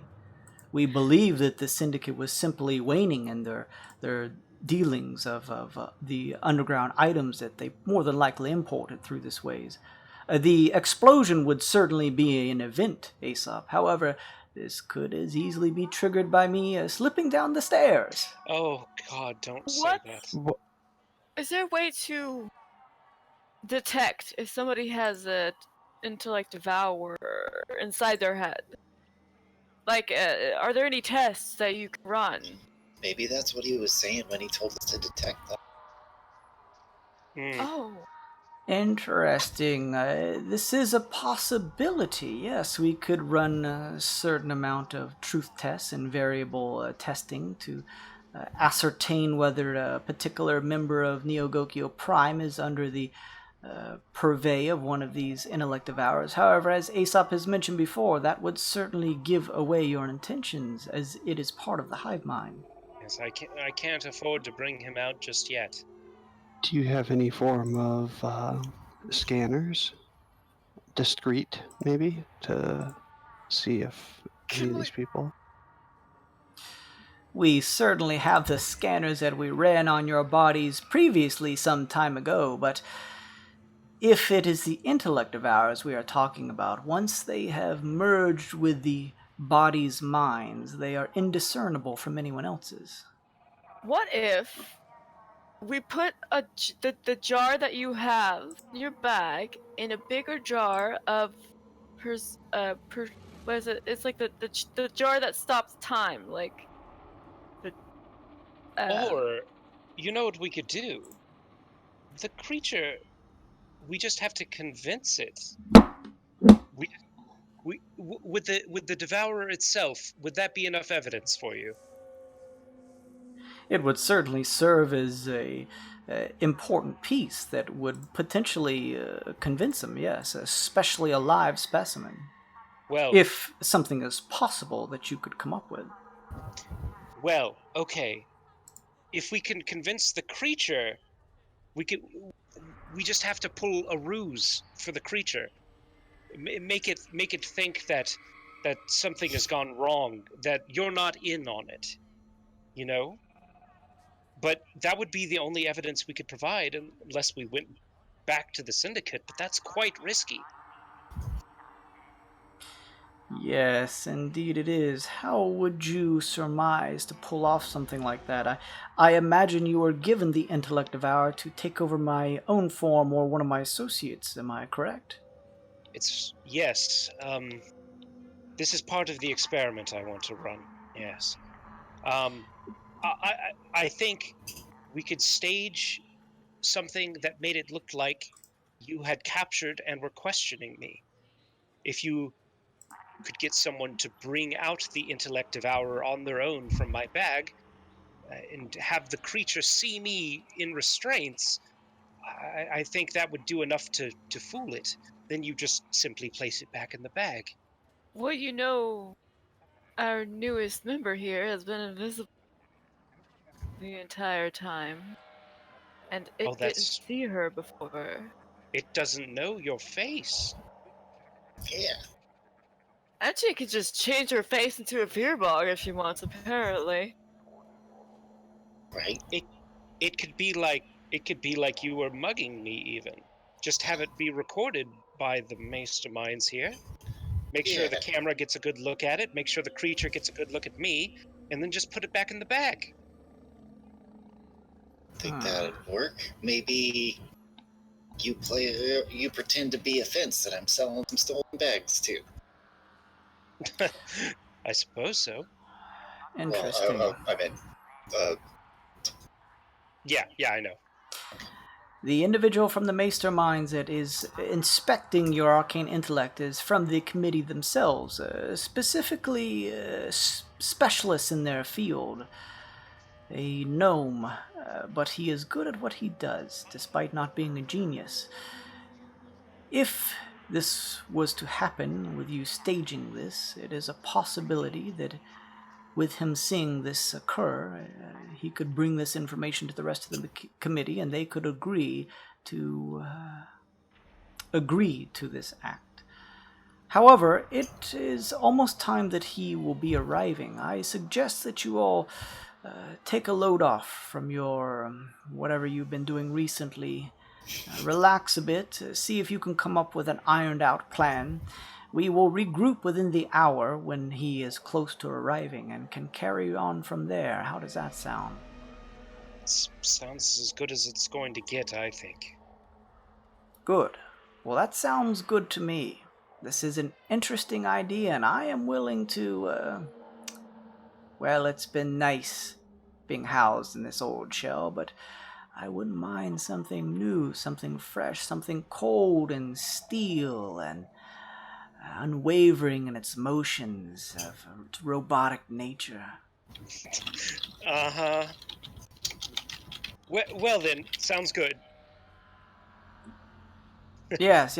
Anyways, we will regroup within the hour. Come with me with a solidified plan, and upon the involvement of the committee member, this gnome that comes in, who's going to take a look at your arcane intellect, perhaps you stage this event to happen so that he can witness it firsthand. Perfect. Very well. I will see you within an hour then, he says. Let's hope I don't drop dead between now and then. Oh my God! You. Oh. Wow! I didn't need another word. Oh, jeez, another reason. Thank you. And with that, that is where we will end tonight's session. If you guys want, before we wrap things up, you guys can go ahead and take a hour's rest or a short rest. And if you want to use your hit dice, you certainly can. And I'll use Song of Rest so everybody gets something from that. Your D10. Yes. Ooh. And it's an extra D8. That's weird. I have a D10 on my I thought it was your bard dice again. rest That's by spending healing. 1 hit that those good regains extra. I'm looking on D&D Beyond and it's in bold 1d8 hit points. I thought it was my bard dice as well. so Let's check it out. that will give you guys a little bit of time in between sessions to kind of iron out a plan to enact here. And hopefully everything goes well and the hive mind doesn't realize that you guys are trying to pull one over on them. But we'll see next session. So we're probably going to go talk shop. But in the meantime, thank you everybody for watching. I hope you guys as players had fun. We had a full session of combat last time, so this was a bit more RP heavy in the introduction of Fa or Shimo. Yay! And you guys learned that it looks like it may be possible to not only recover at least the brain of Chemo, but also the ingredients or the formula that will create the cure ASAP for the Kinku people. So we'll find out how those things shake up in this session. So thanks everybody. If you guys missed any of this session or the previous ones, you can always check out our VODs here on Twitch or go over to our YouTube page. It's all GOWD_mode, or you can just punch in Wyrd and Wyld as it's spelled. As you guys watch, you get those loyalty points. Go check that out. You can get cool stuff, and you get it also from just following us. And so shout out to Tinkin, Ryu, and Savage Parker for following us during the stream. That was very nice of you. I will have more solidified details about that monthly giveaway stuff with the digital gift cards next time. But in the meantime, I hope you all had fun. We will be back next week for more. Goodbye, everybody. Bye.